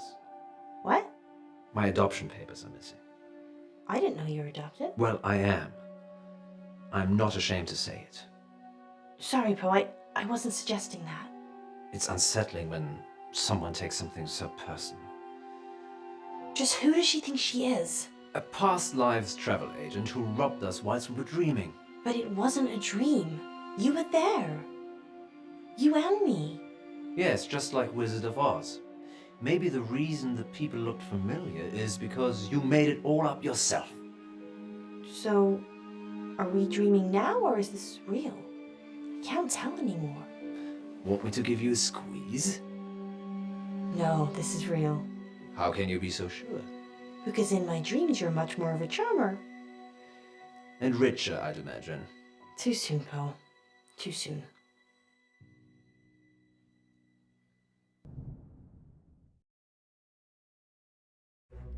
Bless me, Father Poe, for I have sinned. Again, Munro? It's only been a week. I know. I just can't stop myself. What is it this time? I've been taking too many selfies. Well, they say pride cometh before a fall. Which is why I won't do it on a cliff. This isn't much of a confession, Munro. Haven't you got something more scandalous? You haven't seen the selfies. Sounds like Munro's beyond saving. But what have you been up to, August? It's time to come clean in... Confession booth. Now remember, callers, no last names, no strings attached, and no consequences. Just call in to confess and let us absolve you of all of your sins. It's cheaper than therapy. And almost as effective.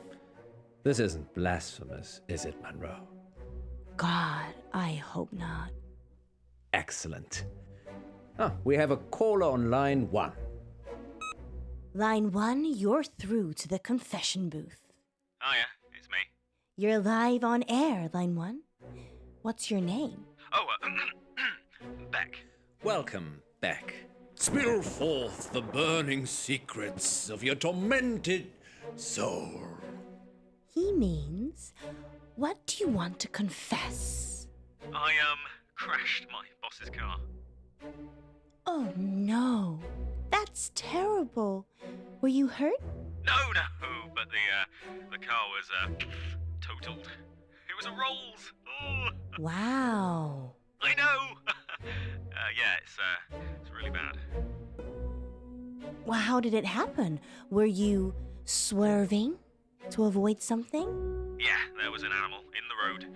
It was, really hairy. Must have been, a bear or something else, because it was huge. A hairy bear? As big as a human. Honestly, maybe bigger. I remember because it was a full moon. A full moon, you say? Yeah, about a month ago. Interesting. Wow, that sounds mysterious, doesn't it, Poe? It does indeed. Thank you for your confession, Beck. Yes, thank you, Beck. It sounds like you're still traumatized by your experience, but I'm glad you weren't physically hurt. Father Poe says, you are forgiven. And we'll be back for more confessions after this message. Well, that was kind of strange, wasn't it, Poe? Yes, although I get the feeling he was angling for something. Really? Seemed genuine to me.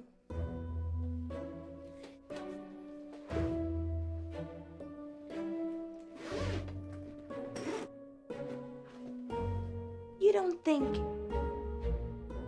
No, I'm being silly. You're not being silly, Alice. I suspect he was trying to make us think the same thing. He said it was a hairy animal. The size of a man. And the moon was full. You don't think there could be werewolves in August, do you? It does seem unlikely. Poe, you're not going to believe this, but there's a full moon tonight. Maybe we should leave early and check it out. Don't you have other plans? It's your birthday tomorrow. I wasn't planning on having an early night. Let me call Gwendolyn. Welcome back, listeners. This is Dark Nights with Poe. And Munro. And we're in the confession booth. The confession booth. Line 2, you're through to Father Poe. Bless me, Father Poe, for I have sinned. What is your name, child? Casper. And what dark anguish burns your mortal soul, Casper? He means, what would you like to confess? Nothing. There's actually something else I wanted to talk about. Okay. Off the air. Well, you'll have to wait a little while, Casper, until after the show. Well, I could wait until then, but that might not give you enough time. Time for what? To save yourself.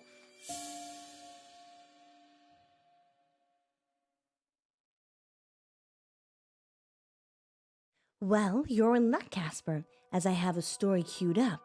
Listeners will be back in a few minutes after this spooky tale. Okay, Casper.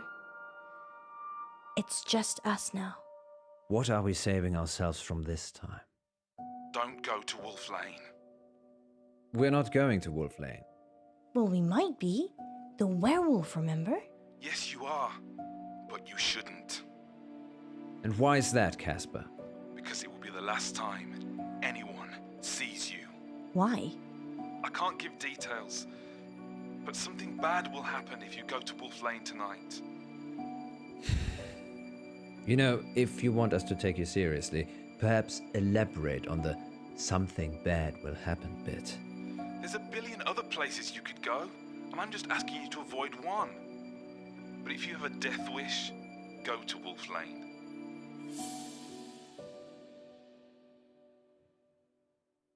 Is that a death threat, Casper?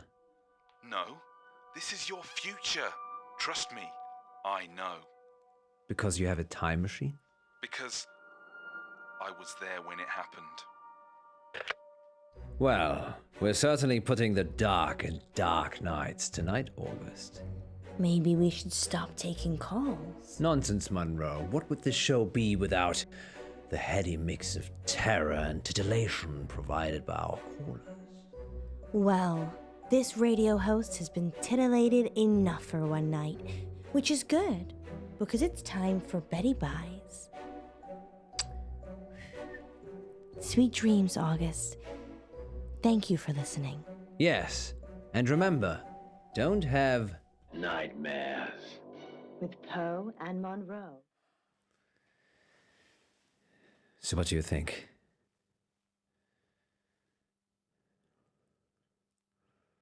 What do you think? Actually, I enjoyed Casper's call. Very inventive. We should ask him to write a story for the show. You think he was making it up?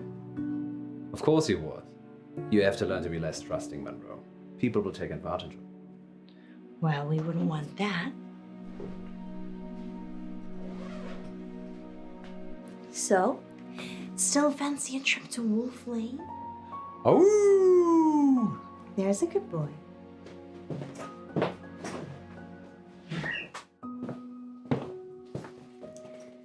You really think we can see werewolves? It would be foolish to rule it out altogether.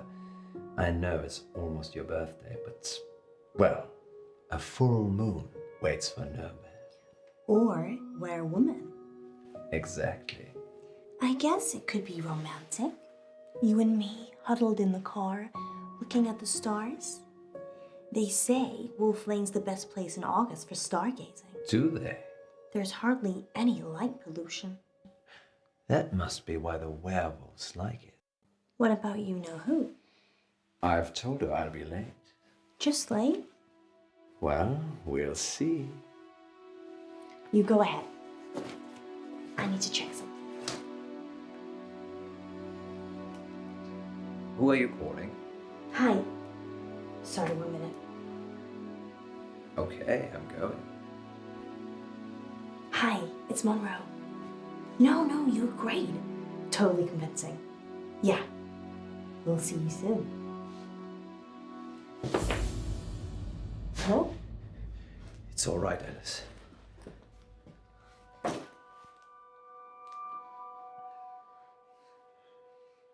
You don't need to do that. It's not a hold-up. I beg to differ. This is for your own protection. Who are you? I'm Casper Light. I'm... From the show. You just called into our radio show. Oh no. I must have come back again. Are you okay? No. This means I've already failed. What is it you want exactly? I work for a company called Coit Industries. They do experimental stuff. A scientist? No, I'm Eminem. The rapper? Mishaps and malfunctions. We clean up messes. I'm here to save you. Save us from what? Disassembly? You have to stay away from Wolf Lane. We're not going to Wolf Lane. You told us not to when you called, so we're going straight home. Isn't that right, Munro? Yeah. I'm so tired. See? There's no need for any of this. Please, put the gun down. I'm sorry. You have no idea what's at stake. Don't try it. It always ends badly. Rock, paper, scissors.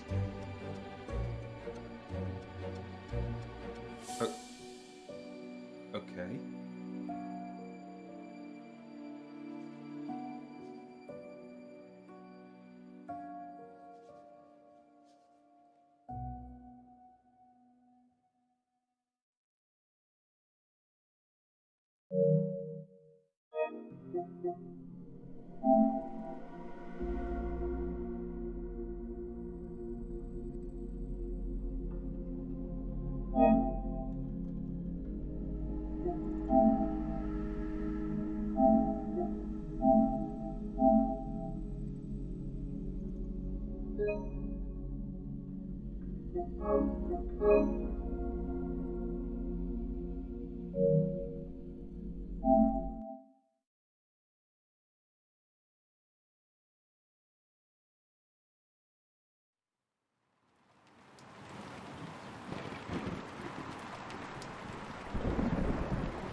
Dark Nights. With Poe and Munro. Happy birthday, my love. It's not my birthday yet. You're such a tease, Munro. It's only teasing if I don't follow through.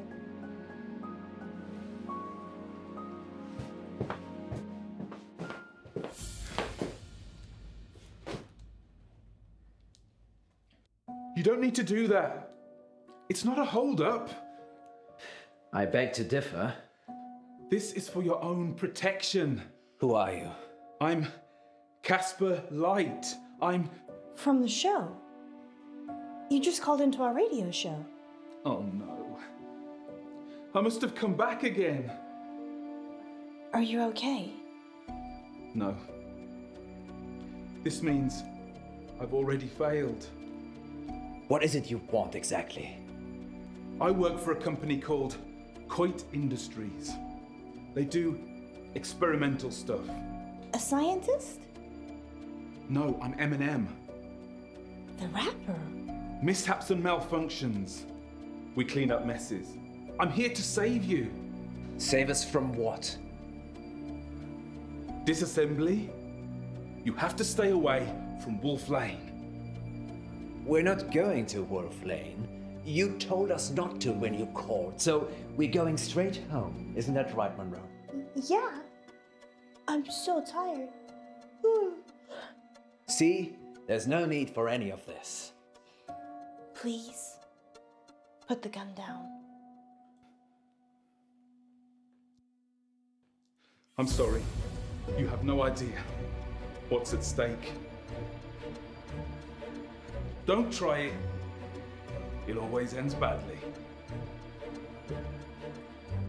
Rock, paper, scissors?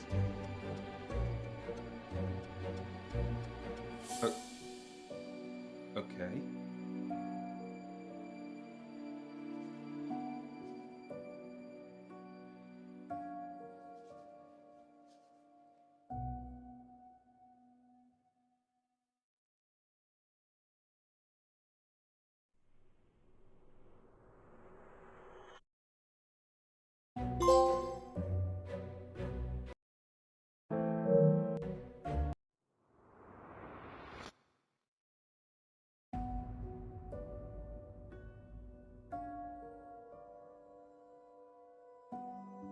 Back you go.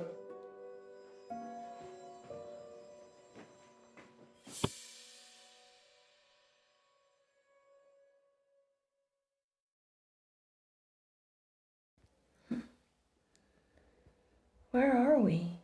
Are you okay? We're in the sound booth at the studio. Why? I don't know. He's locked us in. I've tried the door already. Is there another way out? Death? I'm assuming Casper will let us out when he's done with us. Happy birthday to me. You said you wanted to try something different this year.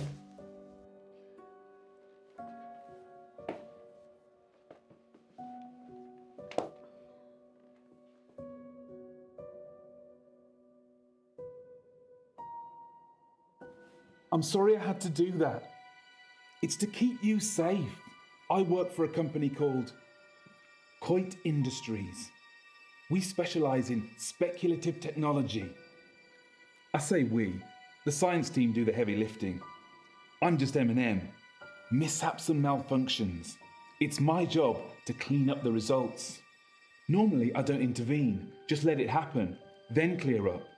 But people will still be listening to you years from now, because I've saved you.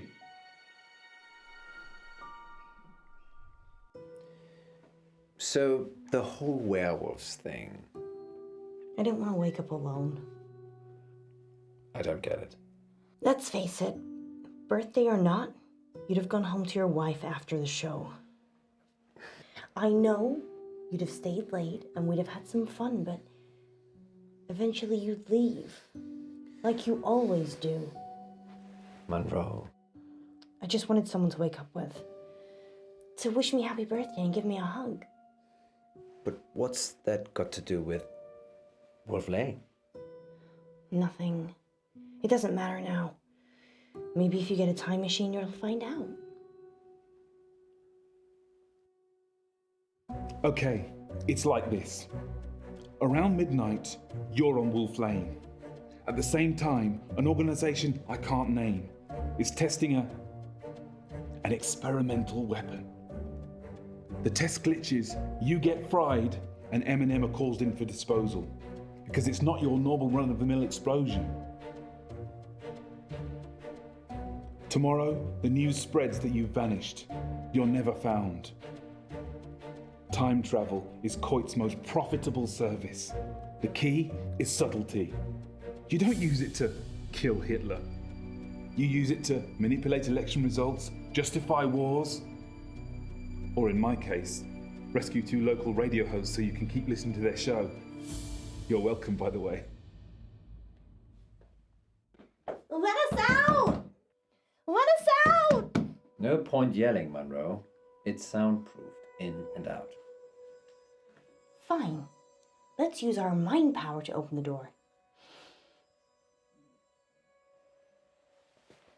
So that is how the world ends. You didn't hear it from me.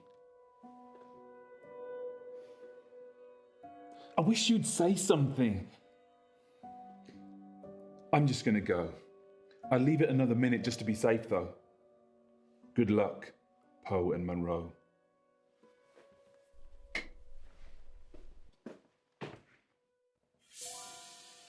Did I just open that with my mind? Try locking it again. Or we could just leave.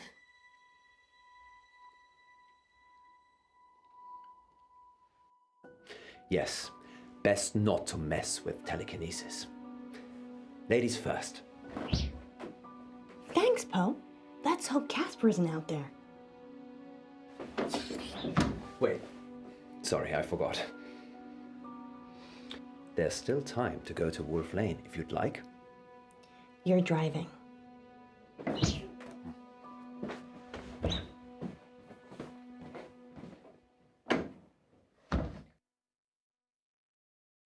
You're live on air, Line 1. What should we call you? Oh yeah, it's me. Whoa, hey! Hang up! Help! He's got a gun! Hang up! Beck? Don't!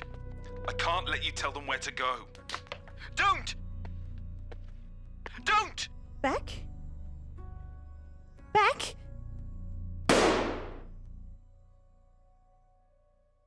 Next time. With Poe and Munro.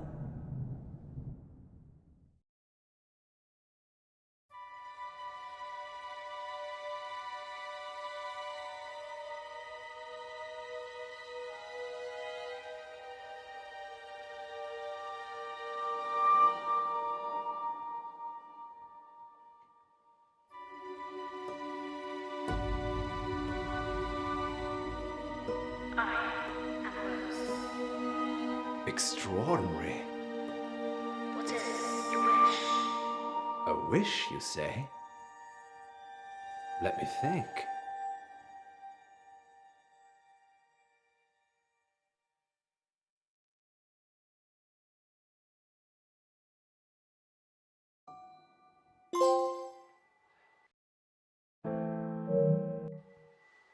I wish that Alice Munro never stops loving me.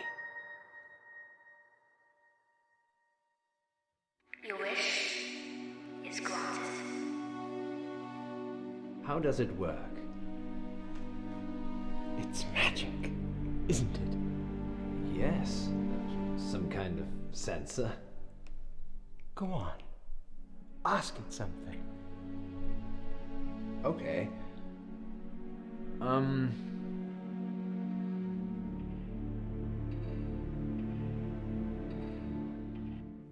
Rose, are you stuck in there? No. Are you stuck out there? It asks questions. It's like it's alive.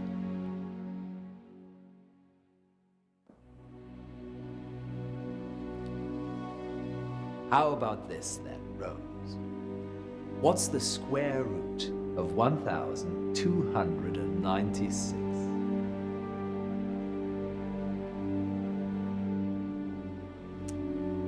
She's confused. I'll do a reboot. Oh, no, it's fine. It's wonderful. I'm sure August will love it. Museums aren't what they used to be, Poe. No. They're much rarer than ever before. Too kind. Let me get those prizes for you. Of course. Happy to help. Let's call it payment for that wish. Yes. Munro will be pleased with my wish.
I'm so tired.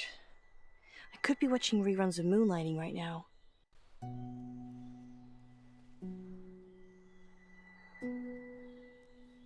Treasure buried. Remind me why this is my job again?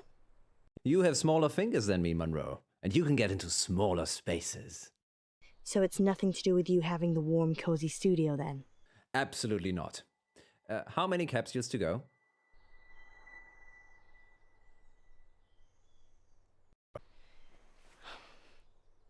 Are we getting paid for this? It's marketing, Munro. Promoting the museum makes us look good. I suppose any publicity is good publicity. I've got one left. Good work, Munro. Going live in 3, 2... Welcome back, listeners. Good news. Munro only has one more capsule to plant. That's right, Poe. I'm almost done. And then our listeners can start trying to find them. Yes, thanks to the generosity of August Museum, you could find a buried treasure. Tell them what's in the capsules, Munro. Only the best treasure of all, Poe. A free family ticket to August Museum. And that's not all. One lucky capsule has a secret treasure in it, hidden by the curator himself. I wonder what that is, Poe.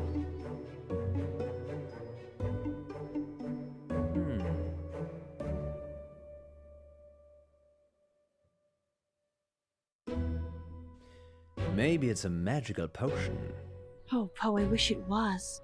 Because then it could teleport me back to the studio. That's so sweet, Munro. I miss you too. And teleport you back out here. I see. Moving swiftly on. Did one of them feel different to the others, Munro? No, not really.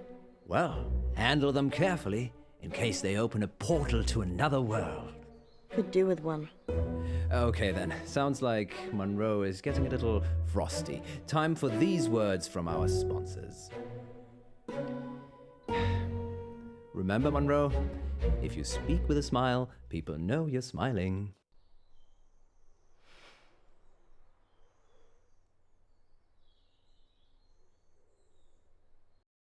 I hate you.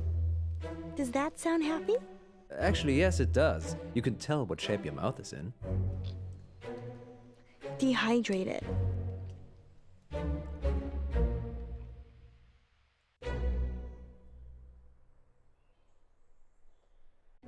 I think I'm gonna keep this last one, Poe. But we're supposed to be hiding all 10.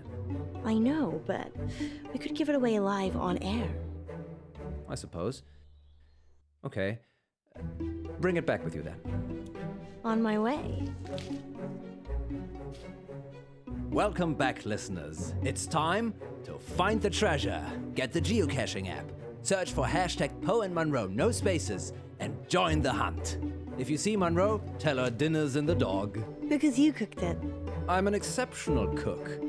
Munro, on the other hand, burns everything. Like our friendship. Sorry, Munro. You know I love you, really. Let's have a little break whilst Munro gets back to the studio. Good luck, August. Yes, good luck.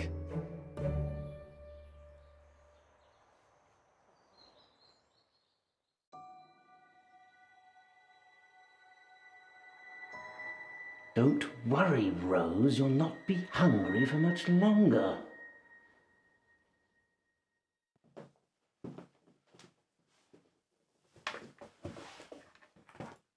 Sorry about the mood. It just felt lonely. You're not alone, Alice. You've got me.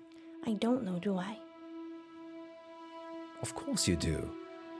You know how much I care for you. And your wife? It's complicated, you know that. The thing is, I'm not sure it is. What are you saying? Nothing. I'm just tired, I guess. What we have is special. The most special thing. And your marriage?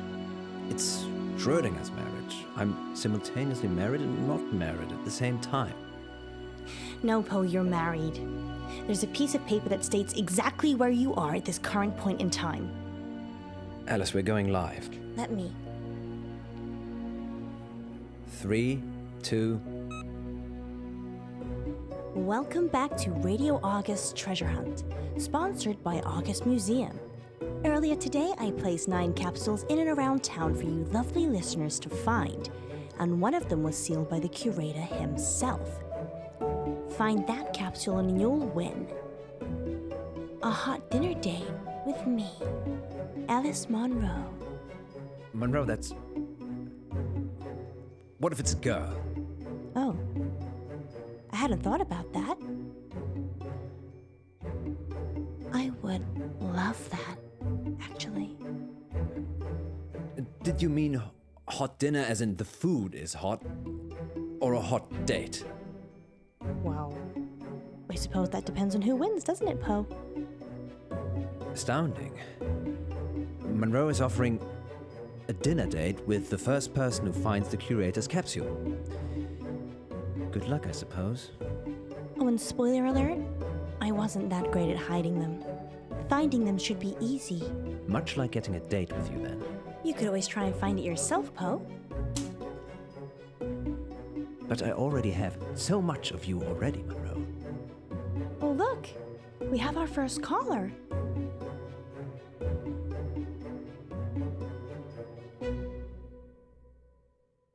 Hello, it's Eric.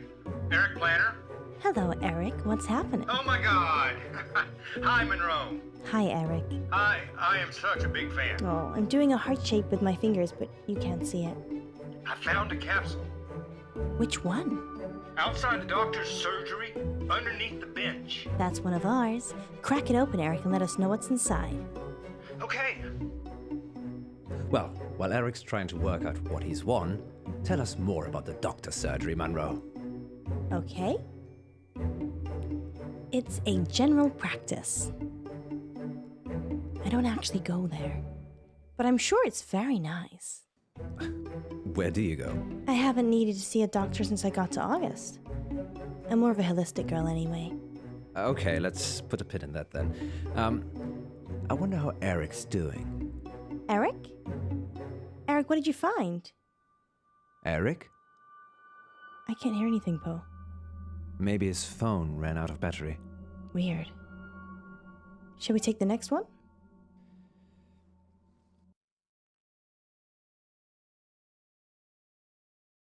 You're live on Radio August. I love you, Munro. Oh, that's so sweet. Do I win a date? Sure, if you find the Curator's Prize. I'm at the railway crossing. I'm opening the capsule now.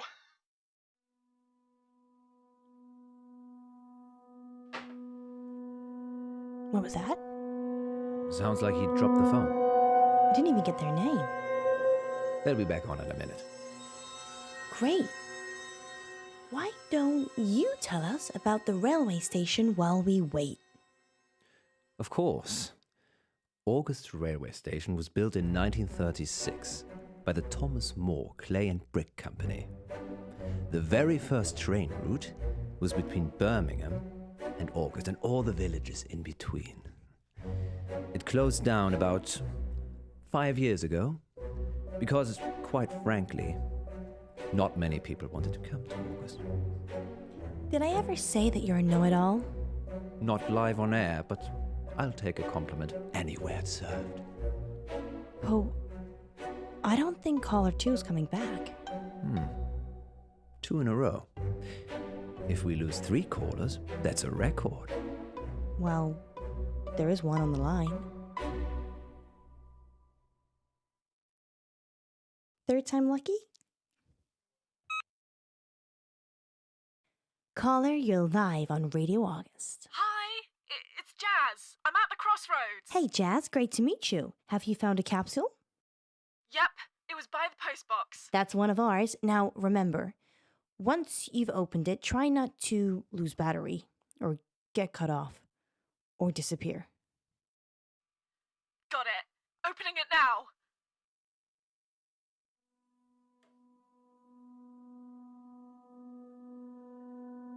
Seriously? This is too strange, Munro. Life is strange, Poe. No, something's not right. What are you gonna do about it? Maybe we should open the capsule we've got.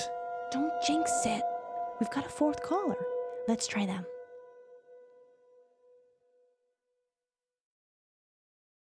Fine. Caller 4. You're live on Radio August. Hi, Paul. It's Izzy. Hello, Izzy. What's that short for? Izzy. Yes? It's short for Izzy. That's my name. Silly me. Where are you, Izzy? I'm at the Old Well in Brierley. Is it in the bucket? It's not in the bucket, Izzy. It is nearby, though. All right, I'll have a look. Please call in once you've found the capsules, not when you're in the general vicinity. Found it! Excellent. Now, take a look inside and tell us what you find. Izzy? Sorry. Oh, we thought we'd lost you. No, the lid was stuck. I'm opening it now. Izzy? Izzy? We should open our capsule, Munro. Maybe someone's pranking us. To what end? I don't know.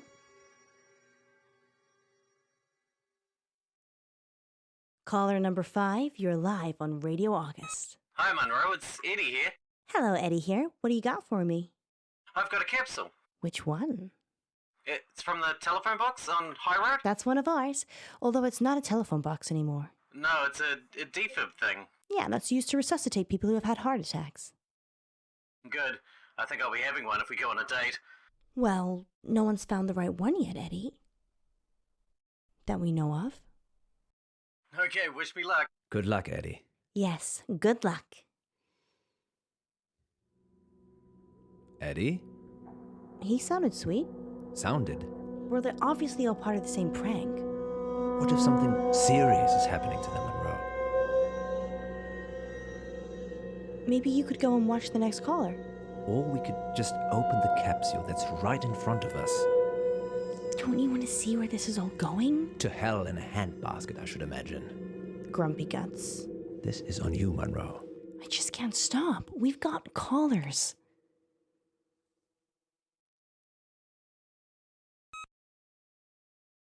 Caller 6, you're live. Not for very long. Hey guys, I'm Queenie. Hi, Queenie. Where are you at? I'm at the Mary August statue. It's a stunning piece. Oh, I think you're both stunning pieces. Queenie, that's sweet. Have you found a capsule yet? Yes, but I've been listening and I'm getting a bit worried about opening it. The plot thickens. Queenie, are you playing with us? I'd like to be. Well then, open it up. Okay. Another one bites the dust. She seemed quite eager to open it.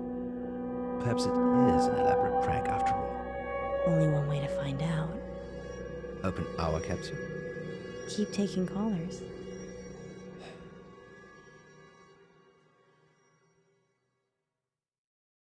Caller number 7. Munro is 0 for 6. Oh, I'm not sure what that means. Of course you don't. What's your name, caller? It's Helena? And have you found a capsule? Yes, I have. I'm at Orchard Way, the Lover's Walk. The Lover's Walk? Monroe! Hey, Helena. What's the Lover's Walk?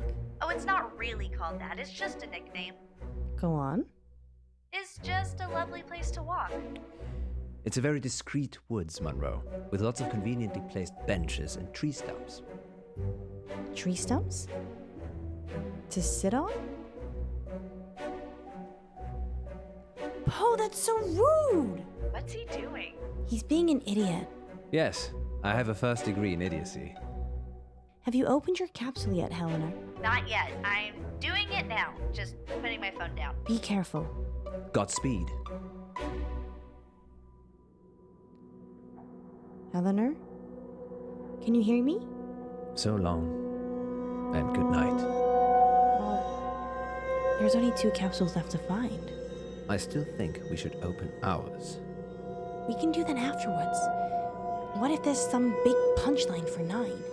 I don't think so, Munro, but you have the controls. Caller 8? Hello, Monroe. I'm Arvin. Hello, Arvin. How are you today? Better for hearing you. And Poe, of course. Hello, Arvin. Not so much Poe. Alrighty. I'd literally kill to go on a date with you. How many people? That's sweet? I think you're gorgeous. Okay, then. Shall I open the capsule now? Yes, please do. Okay, Monroe. Wish me luck. Good luck, Arvin. Yes, Arvin. Let's hope the same fate that's literally struck 7 people in a row before you somehow skips you this time. There's no need to be like that, Poe. Arvin? Arvin? I'm guessing he's opened the capsule, Munro. Arvin? Arvin? Anybody there? He's not a ghost. How do you know? We've only got 1 caller left. How did they find them so fast? We didn't even get to find out how Arvin found his. Maybe he just wants to be on the radio. If this turns into a meme, we'll be taking calls like this for the rest of our lives. Shush, Poe. Let's think.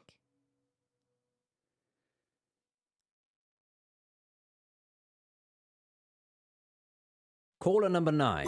You're currently live on Radio August. Hey, it's Q. Hi, Q. Congrats, you found the last capsule. Did I? Yes, you did. We've already had 8 callers, so you must be the last. Wow, so is the curator prize still available? Well, actually... We lost a lot of those other callers. Phone line issues. Okay, so it's still all to play for. Absolutely. Although I'd recommend not opening the capsule and bringing it to the station first. I'm I'm actually at the graveyard, so that's quite a ways away. We can wait. Just let Q open the capsule, Poe. Don't you want to see what happens? Just let them do their thing. Fine.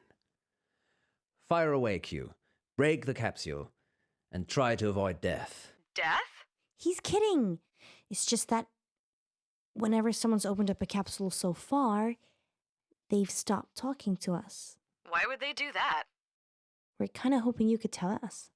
I can video call if you want. Yes, please. Okay, wait. I'm on 3G, so it's not going to work out here. A likely story. Thanks for trying, Q. It's totally up to you whether you open your capsule or not.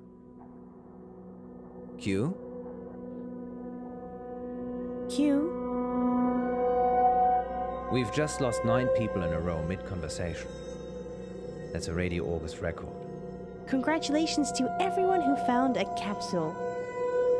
We think.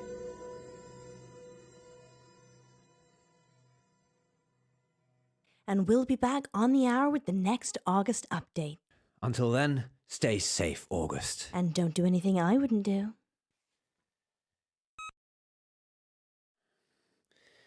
Oh dear. I don't like the sound of that. I just remembered I made a wish today.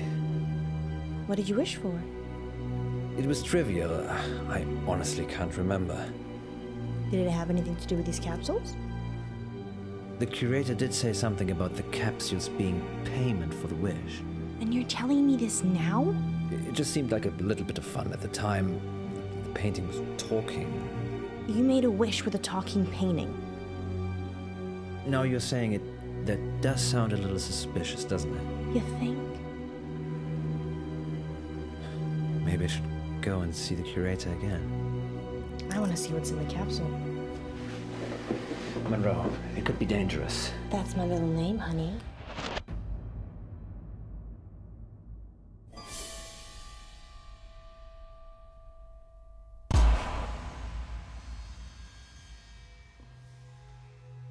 Where are we, Poe? I don't know. But wherever we are, it looks pretty old. I wonder why we're here. What did you wish for?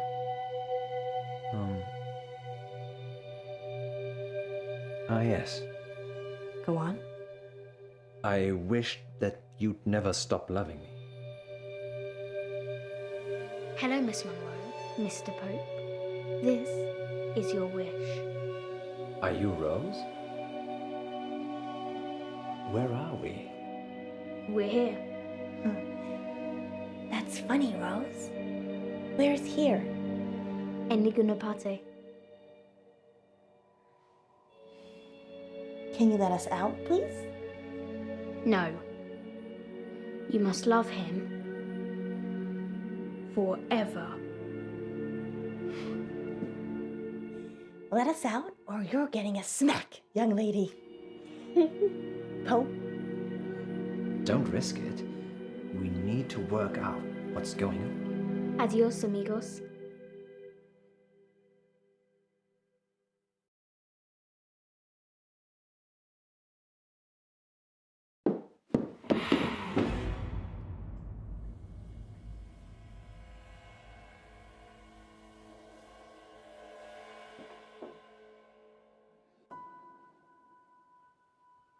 How do we get out?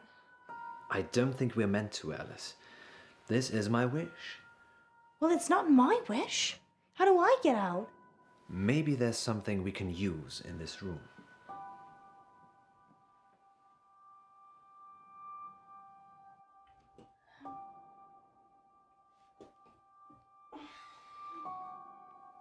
What are you looking for? I don't know.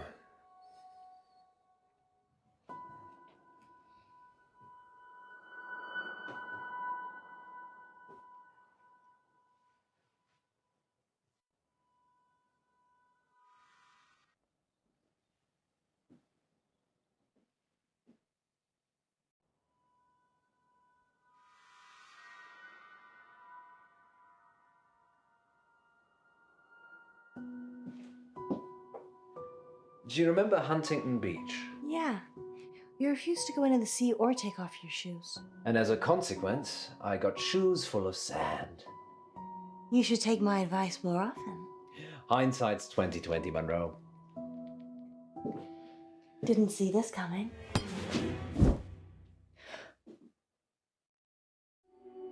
I'm so sorry. So sorry. What happened? I thought if I hit you over the head, Rose would see that I didn't love you anymore and it would break the wish. I think I see where you're coming from. But when you crumpled to the floor, I felt so bad.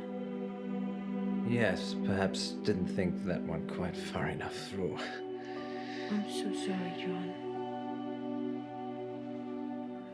Are you okay? I'm fine, Alice. Just let me get to my feet.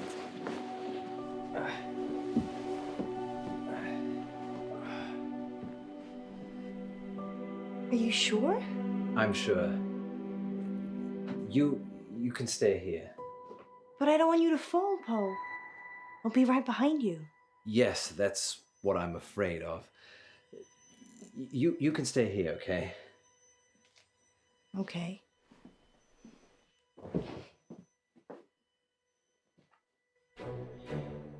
I think you may actually be onto something there, Munro. I am? The wish. We need to break it. How do we do that? You have got to stop loving me. Who said I loved you anyway? I'm being serious, Alice. If you can fall out of love, we can fall out of here. So, you're just going to hurl insults at me? Not necessarily. I can undermine our relationship pragmatically. It's already working. Hold that thought.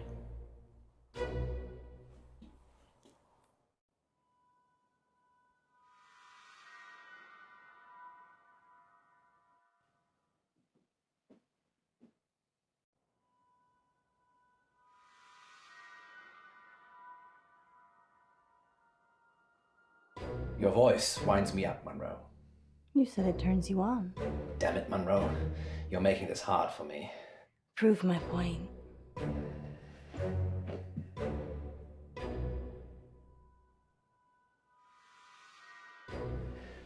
Gwendolyn and I used to love the beach.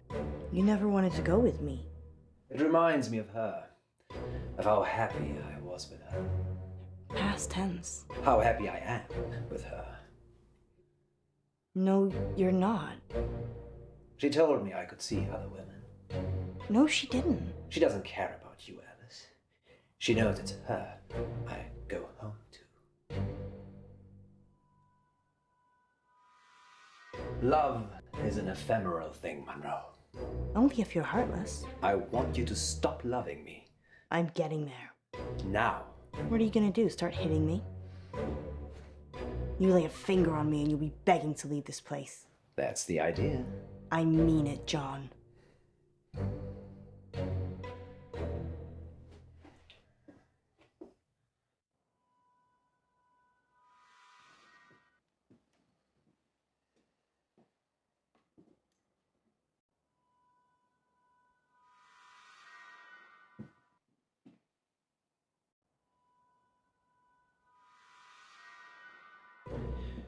I've cheated on my wife before, you know. No, I did not know that. Why don't you enlighten me? I sleep with all my co-stars. Wasn't one of them a guy? I sleep with all my co-stars. Yeah. Of course you do.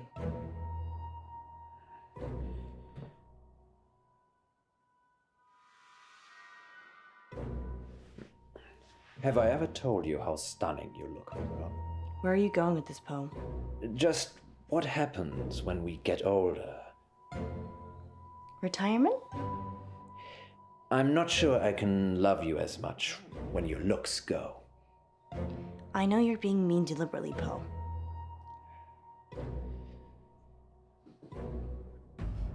Please stop this. No, this is it, Munro. Get angry. Hate me. I do hate you, you bastard! Silence! No more talking till I say, I'll kill both of you, over and over again.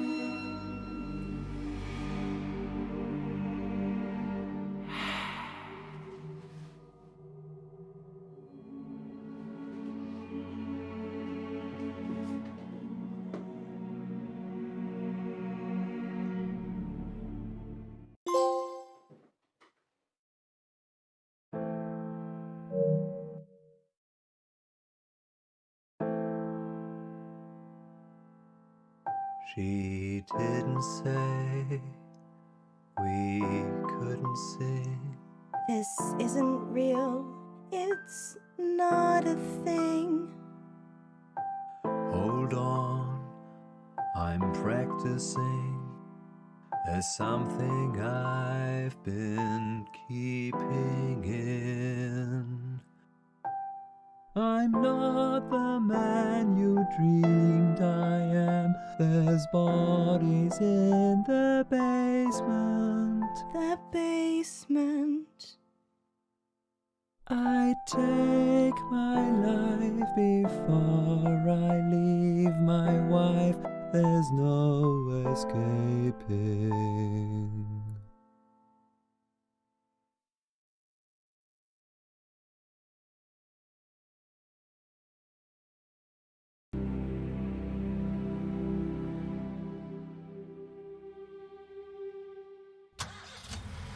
Where to, Munro? Adventure, Poe. Always adventure.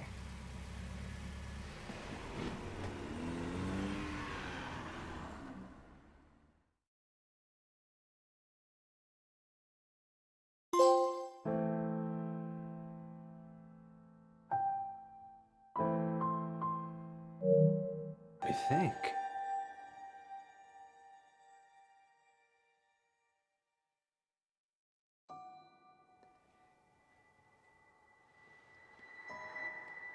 I wish that Alice Munro was my intellectual equal.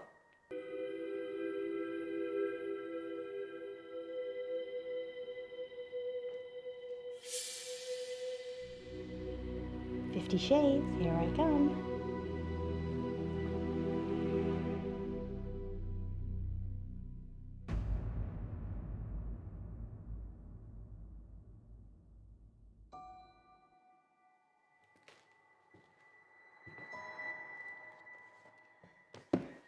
Can I book this one out?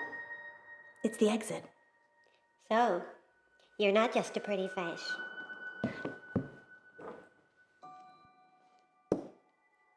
She eats people, you know. Who? Rose. Why? She's a canvas demon. They grant wishes in exchange for souls.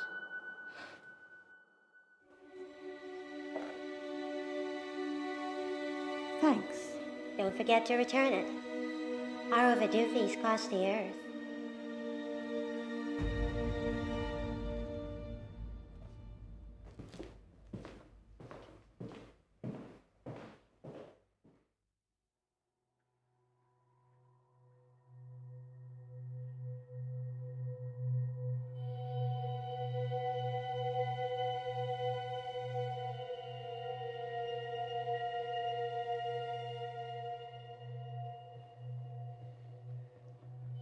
Where's Munro?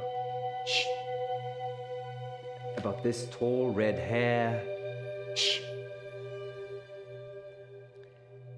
You have a wonderful library. It is, isn't it? Why am I here? Rose sent you.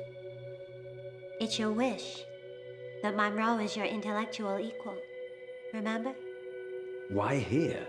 It's the first of 3,000 tests that will, by the end of it, ensure that you're intellectual equals. So it's school again? Hardly, Mr. Pope. Now, if you please select a book from the table behind you, we can test your intellect against Miss Monroe's. How many books did it take for Munro? She chose one book. Am I expected to get the same amount? You're expected to fail. 2,999 times, Mr. Pope. Don't worry. Time passes differently in here.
Divorce. It's what Munro wants. Congratulations, Mr. Pope. Miss Monroe is your Eric Planner is still missing. He was last seen looking for a museum capsule at the GP surgery in town. The remaining capsules have been recovered and are in police custody. We'll have live updates as and when they come in. In related news, a man posing as the curator of August Museum is also wanted for questioning by the police. He's potentially dangerous, so do not approach him. Curator Jones is described as tall, dark, and mysterious. Sounds like you, Poe. Don't give people the idea it was me. Sorry. No, I can vouch for Poe's whereabouts last night. And most nights, actually. Should we tell them what happened, Munro? I'm not sure they're ready. August, we think the curator spiked those museum capsules. Just to be clear, imposter curated Jones, not actual curated tombs. As absurd as it sounds, the capsules he gave us seemed to contain some kind of hallucinogenic drug. In a Wizard of Oz kind of way. Yes. We think those capsules had the power to make people believe they were being teleported. The drug activated when the capsule was opened. Our capsule took us to a strange place indeed. It was a spooky library. It was just empty, Munro. It was super weird, with a super weird librarian. And a canvas demon. This is a lot to swallow for our listeners. A canvas demon grants wishes.